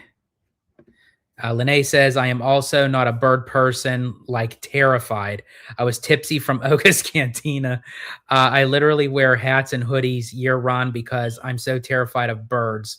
The liquid courage to help." You know, it's funny that you say that you wear hats and hoodies because that was one of the things. A bird actually landed on Abby's hat and she had a hood on. And I guess the bird thought that she was a rock because the bird actually like physically landed on her head and it was like sitting there. I think they just sense the fear. They know, like they taste it, and it's like they do it on purpose. Like they'll just come to you more. Let's see. Keep Peter away from Abby. Then Giant P is Kevin's doppelganger. That's great. I don't trust them, and they make me cry. I'm not racist. Let's see. OMG, my comment out of context sounds so bad. It's all good, Lene. We get it. Hats and birds, OMG, new fear unlocked. Yeah, just just be careful with a hood because, as I said, the bird actually landed on Abby's head, and she assumed because it thought it was a rock. Because I think she had her head down like on the table. I physically wasn't there, so this was like before we met. But yeah, she had her hood on and she had her head down on the table. So I guess the bird kind of like perched on top of her head, thinking she was a rock. So yeah. So John Make It Rain has a question. Can you touch any of the overhanging steel on Space Mountain with you being 6'5"? That's interesting. Yeah, I wonder how. I should even ask conductor that too, because like being so tall, like how tall, like do they make like the bars tall enough for someone that tall that it like their head won't touch it or their arms? Because what if a person has like their hands up? You know, so if you're 6'5" and you're already tall, and then you're going to raise your hands on top of that, that's interesting. I wonder how that works. That's very interesting. Very interesting. But yeah, Jesse, yeah, if you're still in the chat, oh, wait, George is 6'5". No, Mark, I'm not 6'5". Jesse Adventure is 6'5". I am the complete opposite. I am an Italian. A lot of Italians are average to, we're not that tall. I'm only 5'7", so a 5'7" guy standing next to a 6'5" guy, I'm probably coming down to your navel. See, I can't fit in almost every other ride vehicle. It's just a bit tight, except for small rides like a Bugs Land rides or even Goofy Sky School. Well, here's the thing: even being 5'7" like myself, Goofy Sky School vehicles are so uncomfortable. They have the seats so compacted, and as I said, then they have that little thing that comes up at the center of the seat, and I'm like, you do realize what men have down there, right? And I've used this term my whole time. It's like when we get off of it, we have a division sign. Like, it's like you got to be careful with that stuff. Of course, yeah. Tone says terrible ride. Yeah, yeah. Tones and Candid. That was an experience. That was a very experience. uh, yep, a division sign. Lene says it's because Abby and I are Disney princesses. The birds love us. I have had many birds land on me, but it was unconsensual. Don't even get me started on the geese. They honk and charge at me. Yeah, geese are mean little son of a guns. Like they don't play. Plus and speaking of a Disney princess, I always say that Abby is a Disney princess, but she's like I'm not like that proper of a Disney princess. She's like I'm Stitch, like and if she gets hangry, she becomes 626. But I could see like how you guys are Disney princesses, where it's like you do the ah. I can't do it anymore. Ever since I went through like puberty, I can't do like that high pitch opera hum. Let's see. Did you guys hear that Universal may start doing individual express passes for individual rides like Disney? So if you want to skip the lines on Ministry or Donkey Kong, you may have to pay extra. I did hear that, Remy D. That's very interesting because I think with the popularity of those rides and how high demand they are, Universal is going to want to capitalize on that. So it's like, when you look at Rise of the Resistance or Radiator Springs Racers, and it's like, yeah, like, for Donkey Kong and Ministry, they could say, yeah, you could buy Express, but it's like, if you want to ride Ministry or Donkey Kong, it's going to cost you an extra $25.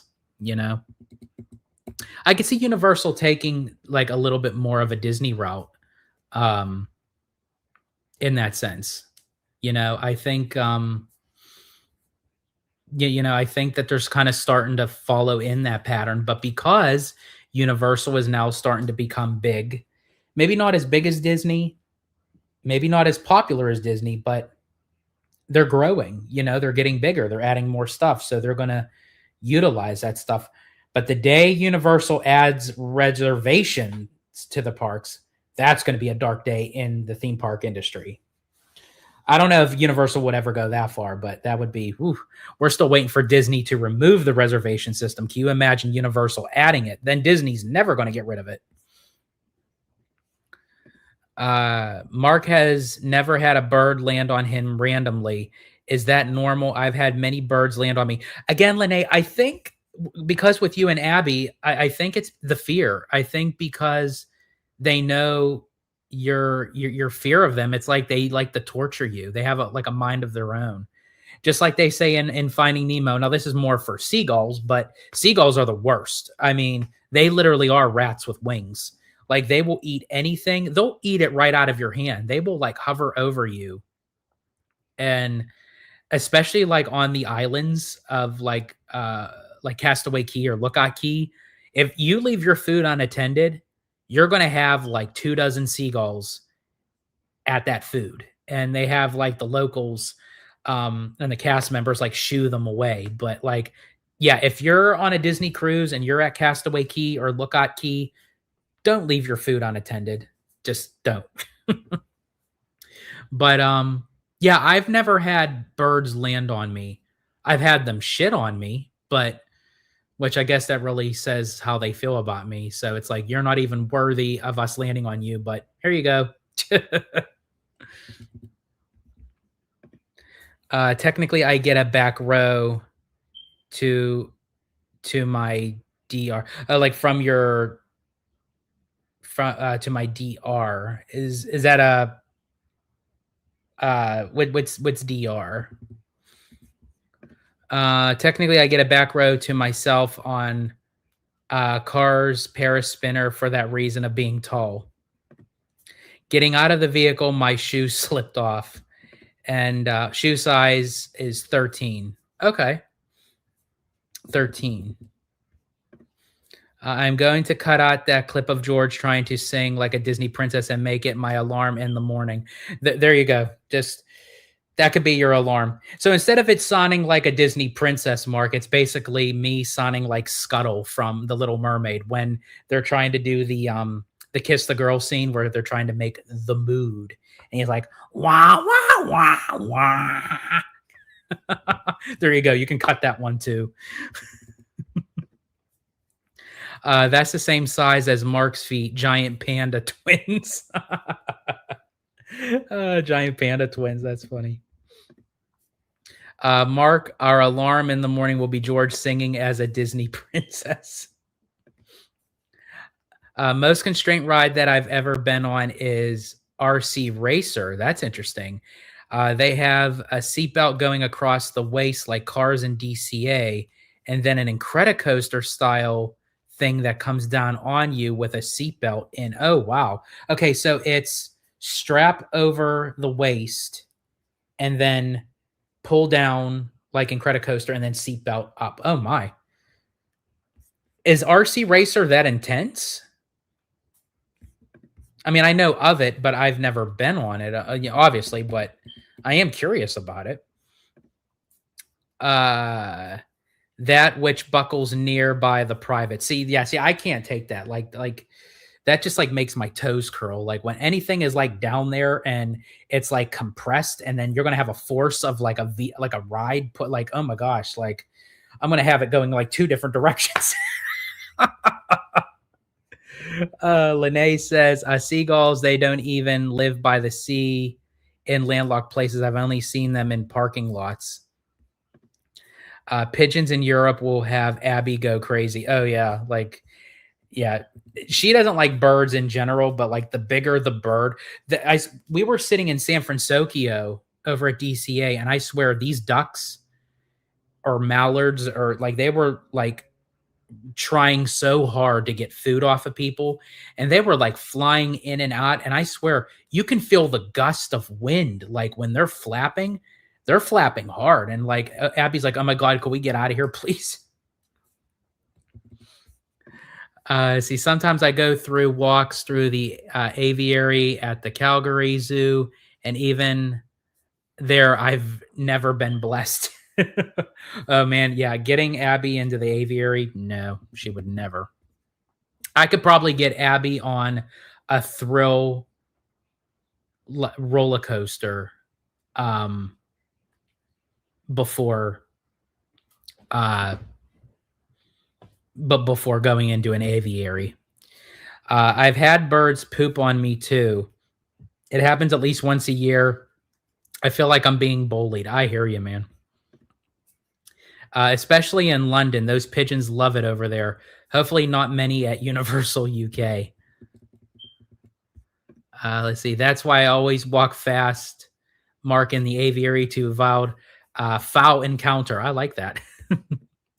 If you were to be an advisor for Josh D'Amaro and he says, well, can I have a few recommendations for a new park being built by Josh and Disney directly, unlike Abu Dhabi, where would you place it to be? So like a new park, like starting like a whole new destination area. If I was to put it somewhere, if I was to do another US park, I would do it in Texas, because Texas is a huge state. You know, everything's bigger in Texas, and the Universal's already going to have the kids park over there. And you can kind of have the best of both worlds because Texas is close to California, so you can kind of have like those, would drive people into going into Texas for that purpose. So um, I think that would be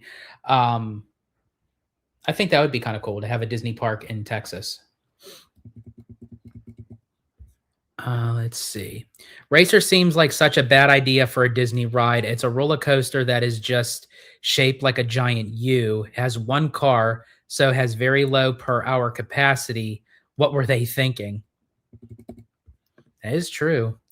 As far as like with the capacity and everything. RC Racer is probably the most danger that you can have on a Disney ride if one thing doesn't buckle, since you are very high up on a Hot Wheels track. I'm bracing myself for Paris birds. I've been preparing myself. There's a pigeon that has moved into the backyard, so I've been trying to do exposure therapy. Oh, poor Lene. Abby, I'm for sure if Abby was here, she would feel your pain, definitely. Let's see. Disney needs to get that Hagrid's coaster system and design it like uh, Everest. That would be cool. I love Hagrid's. Hagrid's is like one of my favorite rides at Universal. When is the Walt Disney trip? So I assume for Walt Disney World, it's actually coming up in a couple weeks. It'll be in March. So we'll be boots on the ground. Me, Abby, conductor, and Tommy for just a little under 2 weeks. We will be doing Walt Disney World and Universal Orlando. So let's see. We have Billy Rides CA. Welcome in.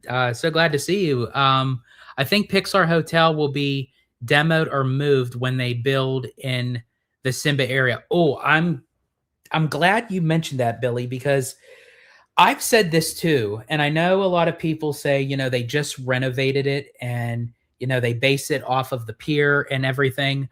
But I think if they were to add a new hotel over by the Toy Story lot, because I truly believe that's going to be the third gate. I'm sorry. It's just almost 75 acres of what DCA is now. That is the third gate. Like I don't see how it could not be.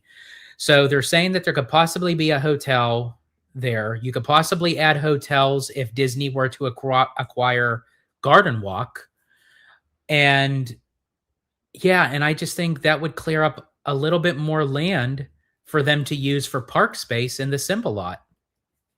So, I mean, I agree with you, Billy. Honestly, if I was an Imagineer and I had to say so, or if I was Josh, moving in as CEO or one of the executives, one of the board members, I don't know really who gives like the green light on that. I would, as much as I do like the renovation of the Pixar hotel, I can definitely see it go. I really could. Let's see. Are you there with conductor now? No, we're not at Disney World. We're not at Disney World yet. Yeah, this is just my backdrop. Because Disney World used to be my home base park, living over on the East Coast. So, I haven't been there in May, but as I said, with, coming out of the hospital with my kidney stone and everything, and I didn't really get to, have as much of the experience that I wanted to. So it's going to be nice going back. And Mark McHugh says, George, don't make me go to Texas. And we got Mr. Bryant in the house. Hello, Gelato Familia. Welcome in, Bryant. So glad to see you. And let's see. We have Hidden Geek Village gifting $5. Well, thank you so much, Hidden Geek Village. Good evening, sir. Hope all is well. Yes, everything is going well. Hope everything is going well for you. And I have to give a shout out, not just because he gifted $5, but Hidden Geek Village is a cool cat. He's awesome. I highly respect him. And also his support of us over here on Holo Gelato, and also his support to Mr. Theme Park Conductor. As I said, great to see you. Great to have you in. And again, thank you so much for the $5 super chat. It's greatly appreciated. Let's see here. Lene Ward said there needs to be a Disney park in Canada. Ooh, that's a good one. Yeah, because you guys live in Canada, of course. Specifically Vancouver Island or in between Calgary and Red Deer in Balzac. Am I pronouncing that correctly? Balzac or Balzac? I don't know. I don't know how to pronounce that. But yeah, that would be cool to have a park in Canada. And actually, with you guys knowing those areas, you would kind of know like what areas would work out for a theme park. That would be really cool. I'd be cool with that. Um, and then Billy Rise is asking, RC Racer looks fun, is it? Actually, that's a great question. I would actually like to know because, as I said, I've seen it before. I've seen it like on YouTube videos, like function. Like, do you get a lot of airtime? Do you get like that, like your stomach is leaving your body kind of feel? I'm curious. Let's see. Do you believe the rumors about a hotel going in Villains Land? So there will be another entrance in Magic Kingdom. I have heard of that, Brian, and I think because they did clear work beyond the berm that goes beyond the railroad, and a lot of people are wondering, why so further out of the berm?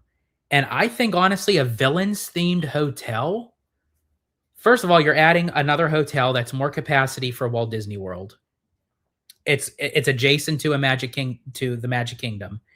And for them to have a villains themed hotel and then you have a private entrance starting into Villains Land, like that would be freaking awesome.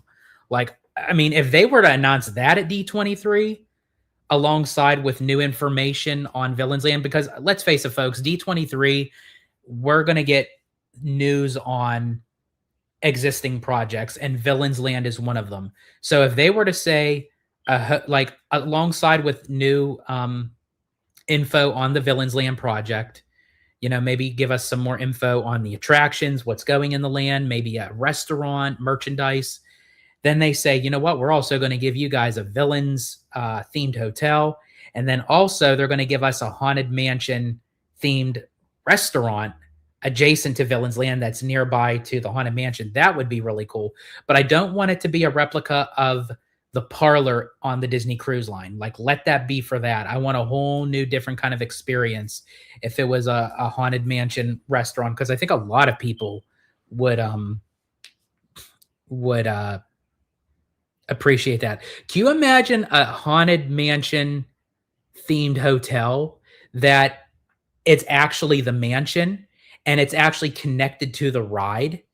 So it expands the mansion and it has like that still that very gothic style architecture, and like literally you have a hotel that's behind that berm too, but it's connected to the theme of the mansion. That would really be cool. Let's see here. Where am I? Lene says a Canadian Disney would be a great idea. If someone sees Daddy Josh, please pass on my suggestion. I will definitely do that for you, Lene. If I see him during D23 at Disneyland as I'm chasing him down Main Street, I'll mention that too. So that'll be my my notions. It would be a Disney theme park in Canada and bring back my hot honey chicken sandwich at Hungry Bear. Billy Ride, CA. It was a private hotel before, I think, too. Disney could design something new from scratch. Very true. And Lene says Disney Canada potential location. Again, I don't know if I'm pronouncing this, Lene. Balzac, Alberta. Oh, Balzac. Okay, so it is Balzac. Okay, so the one time I would have had it right, thinking that I'm mispronouncing it and I'm calling it a Balzac, I actually was right. Kevin on the go says, Holo Gelato, it's super quick and it's a good C ticket. Okay. And Kev is referring to the RC Racer. Billy Rides is asking Lene, do you think Ontario is a good option? Let's see. I think at D23 they will announce retheming the Tower of Terror in studios in Paris to Avengers. Okay, I thought you were going to say retheming the Tower of Terror at Hollywood Studios. That would be an uproar if that was like, and that one I would have to agree upon. Don't change the Tower of Terror at Walt Disney World. They could change the one in Paris, to Avengers. Don't touch Hollywood Studios. Like that's a big no-no, Disney. Epic Berserker says, I've always said a Disney castle park in Canada like Toronto or Vancouver because the DCL, yes, I was just going to say that. You actually, perfect. Disney Cruise Line goes to Vancouver, would be a smart castle placement, and a castle park in Cabo would be smart too. Yeah, see, when you do like the land and sea kind of package deal with a Disney park vacation and a Disney cruise, oh man, chef's kiss. Let's see. Lene says Ontario Disneyland. I do, but it's farther away than California from us where we live. So Ontario would work, but it would just be like out of your way, like an inconvenient kind of thing. Mr. Bryant says, I think a better location would be. Okay, I don't know if Ascrack in Canada pronounced as it's spelled. Okay, hold on a second here. I'm like, okay, I'm getting schooled with like locations of Canada, and I don't mean this in the wrong way. I'm going to say this with all respect. Who named these Ballsack and Asscrack? It's like, I love it. I love it. Honestly, I want to name a place in Canada because with my crazy mind, that is like, wait, is that true? Dildo, Newfoundland? Is that really what it's called? They could build it in Dildo, Newfoundland. That is actually a place. Please tell me that is actually a place. I'm guessing it's native names. It probably, like, it is a real place. Okay, so wait. So there's Ballsack, there's Asscrack, and there's Dildo, Newfoundland. That's okay. You guys kill me. That is great. I love it. Oh my gosh. Let's see. Okay. Where was I? I wish Disney would bring back the Disney Fair. That's interesting. And I remember they used to have like the Disney characters on like other cruise lines as well before they had Disney Cruise Line. I want a Disneyland 5 minutes from my house, even if it's minus 40 degrees sometimes. I think that's what you mean, minus 40? I know how it is when it's like minus 11 out in Pittsburgh. Okay, we already brought that up. And then Brian does a LOL. That is hilarious. That is like, I'm going to have to remember all those. Now, there was another thing I wanted to share with you guys because I thought it was very interesting. Let me see if I could locate it. This actually has to do, here we go. Okay, so this actually has to do with Dollywood, believe it or not. And I wanted to share this because I thought this was very interesting.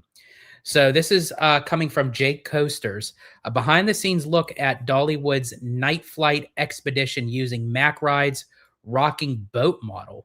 And I wanted to showcase this because this ride looks very interesting. And not even just for Dollywood, but like for the future of any of the just a few short months from right where I'm standing, guests will board the ride vehicle for Dollywood's newest attraction, Night Flight Expedition. This custom-designed amphibious ride vehicle will navigate them through air, water, and land for a Smoky Mountain adventure unlike any other. Each of these Smoky Mountain tracker vehicles holds up to 10 passengers and takes them on an unforgettable journey to find Secret Lake. Inside this 44,000 square foot building, guests will encounter immersive multimedia projections, dynamic onboard and offboard audio, and incredible lighting effects, all during a one-of-a-kind 5.5-minute experience from the time they load in to the time they load out. Now, you may be wondering, why do guests need to board an amphibious coaster vehicle that can navigate through air, water, and land? Well, Night Flight Expedition combines 4 thrilling experiences into one, I think this was really some of cool which too, like you with can see Dollywood, behind me. how they're kind of To like my left, showcasing you can like see how they Coaster Track. like Following a imagine nighttime their back, flight over the Great Smoky Mountains, we call this it is where guests will Imagineering, experience the more traditional coaster aspects of the ride, the Imagineering climbing along a like beautiful mountain ridge behind the before scenes. plunging far below into a shimmering lake This to looks find really the cool. How it's spectacular nice with nighttime glow of the a roller Smokies. coaster and a And water. below me, you can see where guests will take a thrilling whitewater I want to rafting go to Dollywood excursion. regardless. Now, Night I Flight want to go. Expedition is not a water ride because it does things no water ride can do. What it does is mimic the whitewater rapid adventures that the Smokies have become known for. During the ride, guests will encounter and navigate through more than 500,000 gallons of surging water, creating an exhilarating whitewater experience in the Great Smoky Mountains. As you can see, this one-of-a-kind experience is under quite a bit of construction. Follow along with us on our next episode as we continue to uncover the secrets of Secret Lake and this immersive indoor adventure coaster. Can you keep a secret? Yeah, it's called Night Flight. Only at Dollywood. So yeah, I did want to share that because I forgot that I wanted to share that with you guys. But okay, let's get back to the chat here. Where are we? Let's see. Imagine seeing ass crack as your residence mail. I think like, yeah, like any of them, like ball sack, ass crack, dildo. What is it called? Never You Mind? Never Newfoundland. Okay, here's my idea. Disney doesn't need another cruise ship. It needs a train. Oh, like a luxury train vacation. Ooh, that's an and you know what? That would come full circle because Walt Disney loved trains. That was the whole foundation of him building Disneyland in the first place. He was going to build a train park. And it was actually going to be like around his studio lot. And yeah, I like that idea. Literally do, theme park, do at sea, and then do on track. That would be awesome. Yeah, it's a real place. Tumbledown Dick Island is a small island located in Newfoundland at Labrador, Canada. Okay, wait. So Tumbledown Dick Island, located in Newfoundland, which that also is Dildo, Newfoundland, and Labrador, Canada. I have to come out to Canada. This is absolutely amazing. In 1996, Disney had the Disney Fair that came to Arizona State Fair, and I'm sorry, I don't know how to pull you up. I don't know if I'm pronouncing this all right. Known as Washington State. Okay, pew all up. Pew all up.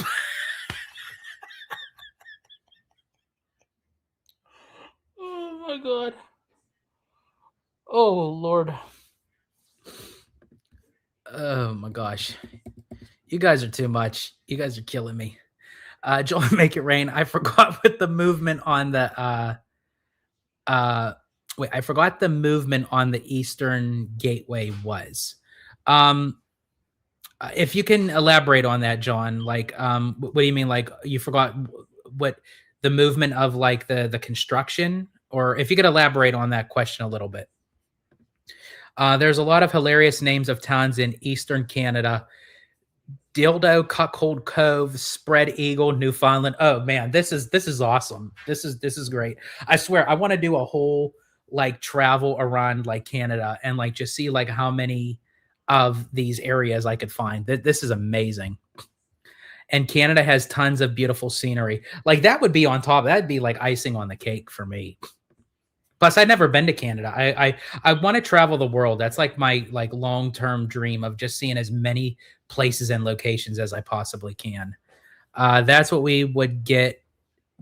That's what we would get instead of a park, I think. Disney should build an actual river, like in that video that describes to be loud if they were at Animal Kingdom, but they could have an exterior of the park. Imagine getting to go river rafting. Oh, interesting. With actual paddles and whatnot. Dick Island sounds like Gelato favorite. That would be the new kind of Survivor Island. And Billy Rye, CEA, Disneyland Canada. And John, you had said, yeah, so I assume you're like for the Eastern Gateway with like the construction process. So yeah, so for the Eastern Gateway, what they initially have to do is they're going to build the construction of the new parking structure, which is going to be huge. That's going to go over by across the way from the Disneyland Resort. That's going to go in the Team Disney building, but not the main building. And so when they do that, they can free up all the other parking lots with Simba lot and Lilo and Stitch. And then eventually, they can, do something with the Toy Story lot, which, as I said, I think for me, that's going to be the third gate and new hotel. And then if they buy the Garden Walk, more hotels, and then Conductor's thought process would be to buy up the Anaheim Convention Center and kind of like flatten that out and, add that more to expansion for the Toy Story lot for the third gate, and then turn the Angel Stadium into a new Anaheim convention area. And then you have the OC vibe where they could potentially have the transportation of the sky lifts and everything, and it connects to the Honda Center and what have you. So that was Conductor's big ambitious plan. And honestly, I could see Disney doing something like that because Disneyland Forward is a 40+ year project and investment. This isn't something that's going to be done within 10 to 15 years. It's like triple that. So we'll have to wait and see on that. Let's see. Theory: if Disneyland gets Westcott, it will be the only Disney park with more than 3 parks beside World. Oh, let's see. Like that is true. I never really thought of it that way. That really is true because all the other international parks either have 1 park or 2. That, it would be the second that has the most theme parks outside of World. Very good observation, Billy. That's a really, I didn't really think about it. It's simple, but yet I didn't think about that. I do know, I have a feeling at D23, there's only 1 park in Shanghai, but with Iger leaving at the end of the year, I think he's going to want to sneak that announcement in so he can kind of, put his place on, because Shanghai was his baby, and I think they're going to announce a second park gate for Shanghai. I really do. Disneyland Canada would also be in French and English, like in Paris. Also come to Canada, George and Abby. We definitely will, honestly, Lene. You guys just like encouraged me to want to come to Canada. I'm always up for new adventures, and that's one of the main reasons why I have Hollow Gelato like it is. It's not just doing theme parks, but it's doing just out of worldly things, seeing the world, going on trips and adventures and seeing new places and scenery. So yeah, I'm definitely all for it, Lene. I definitely will be. And when we do, I will definitely let you guys know. I think they could change the name to Disneyland World Resort. I don't know how the California locals would feel about that. I still think they would keep it Disneyland Resort, but I see where you're going with it, Billy, because essentially, they are essentially trying to make their own version and interpretation of Disney World. It will never, ever be exact. That was like a needle in a haystack, lightning in a bottle, that Walt Disney was able to purchase that amount of land at once. but yeah, so I think Disneyland could do their best, to get their own kind of version. I could see. Yeah, if you guys were ever in Calgary, we would take you guys to the zoo. That's cool. Then you guys could be our tour guides of Canada.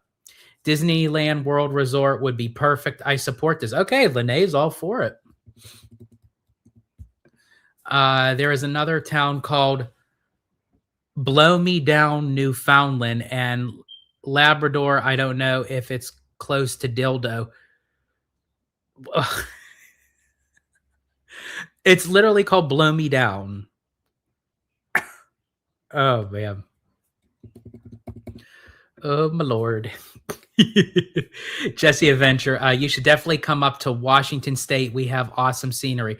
Yeah, you know what? Here's my thing. This is what I'm going to say to all you guys, because you guys are giving me great observation, because not only am I connecting with you guys of the content that I'm giving you out here in California and Florida and on the Disney Cruise Line, but also of where you guys are from. So yeah, if you guys have any thoughts, suggestions, like locations that you would like for me and Abby to experience, explore, document, yeah, definitely let us know. So yeah, I'm definitely all for it. So Canada, Washington State, I'm all for it. Like, yeah, throw me your suggestions, your ideas, locations, because I've never been to these places.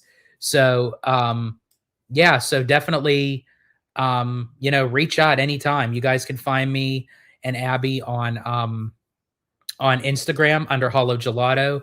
You could also find me on Instagram under the Disney Italiano.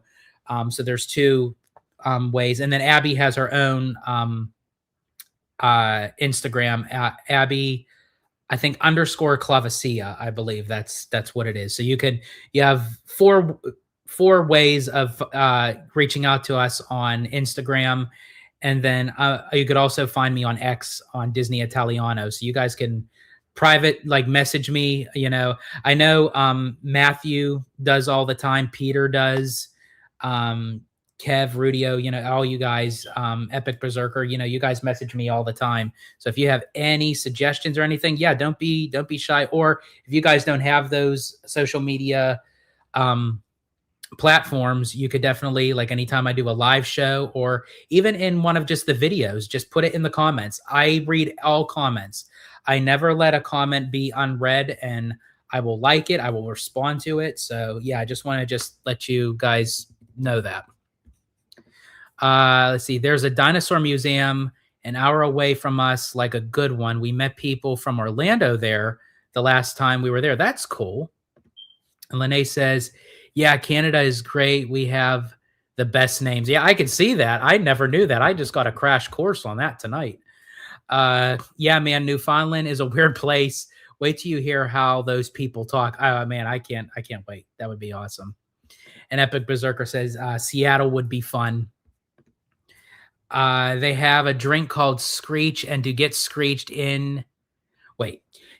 They have a drink called Screech, and to get screeched in, you have to take a shot, then kiss a fish. It's tradition. Huh. I honestly, I would do that. I would do that for the content's sake, for you guys to see me kiss a fish. I've kissed worse, so...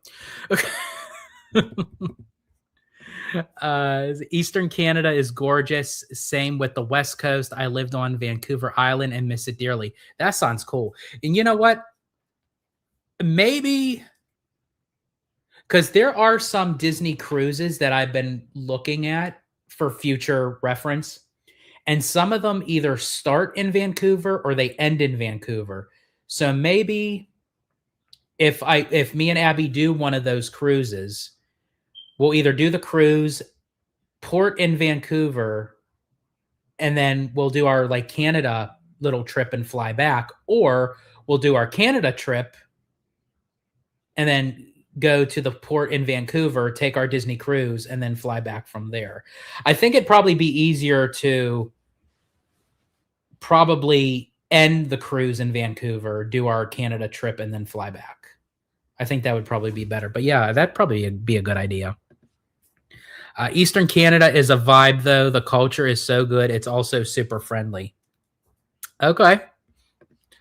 Let's see. Kiss the Cod buys. You get a certificate that makes you an honorary Newfie.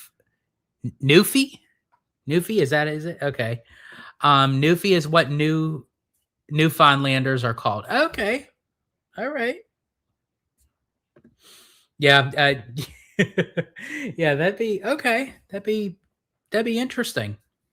Yeah, so yeah, I appreciate you guys all so much. I think we're gonna be wrapping up here. This was a great live. You guys are always awesome. Every time I do a live, I love the engagement. I love the questions. I love your opinions. I just love the conversations. I love hanging out with you guys. You guys literally make all this possible. You guys make this so fun that it makes me want to do this. Um, Again, big shout out to Chris West, Matthew Murr, and Hidden Geek Village for the super chats. Greatly appreciate all the support. And again, a big shout out to everybody in the chat: Mark McHugh, Lene Ward, Giant Peter Adventures, Rudio, Mr. Bryant. I'm gonna go through Epic Berserker, Jesse Adventure, John Make It Rain, Kev on the go.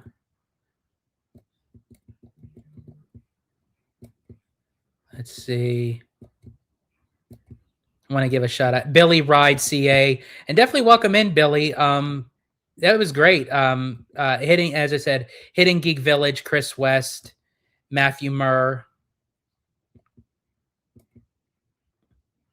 I want to make sure I get everybody here because this was a great Remy D. We have Tones. I believe we had Candid Camper in the very beginning.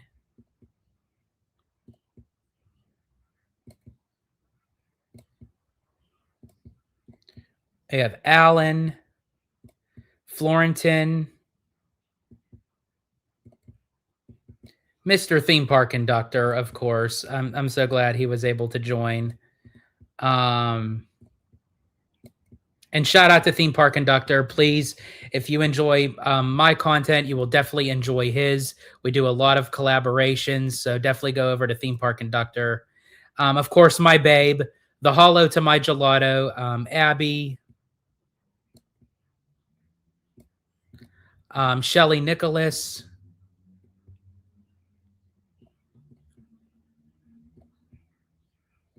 Yeah, there was a lot of you guys in here today. That was awesome. Tommy Toon.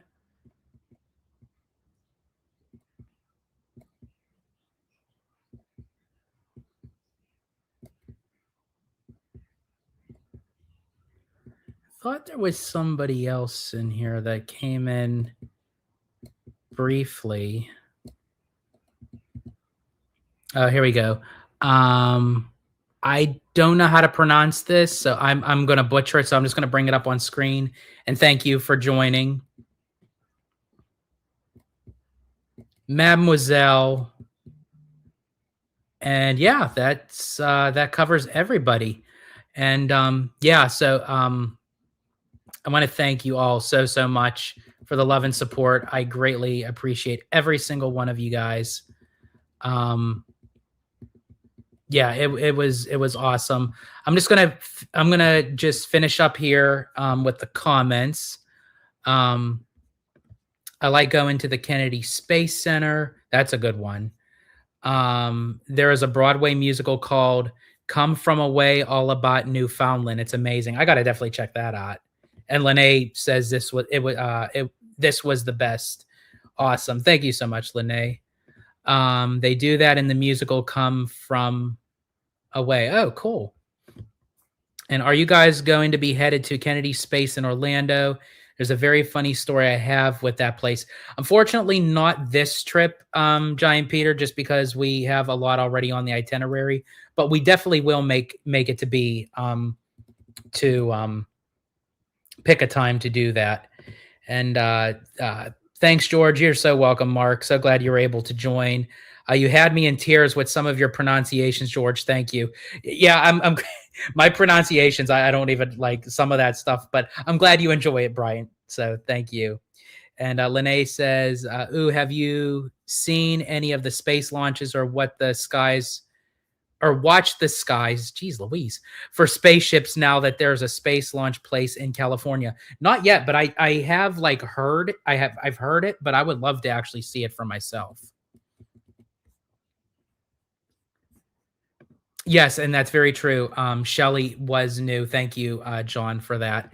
And Lene says, this was definitely our bright spot today, George. Thank you. Thank you so much, Lene. That really means a lot to me. And Epic Berserker says, good seeing you, bro. Have a good evening. Thank you so much, Epic Berserker. And again, thank you all so much for this awesome live. This made my day. So this was great. The big issue revolving on that story is that there is 0 bathrooms within the final 20 to 30 minutes of getting to the Kennedy space, since it's in the middle of swampland. Well, definitely I'd have to drain out before then, because that would be a huge problem. So, but in any case, folks, thank you so much for joining. Please like, subscribe, hit that notification bell. I will be doing more Holo Gelato lives like this, and possibly more on location in the parks. Definitely a lot of content coming out when we're in Florida. And even after the March trip, there's going to be a lot more to come. So please definitely check out. We do videos, we do lives, vlogs, shorts. We cover it all here. And that's also part of Holo Gelato. As it means in Tagalog, halo means mixing it up. And that's what we do here. And we have a lot of other fun surprises coming to the channel on the horizon. So again, thank you all so much. Mademoiselle says, good night. Peter says, have a good night, everyone. Holo out. I like that. I love that.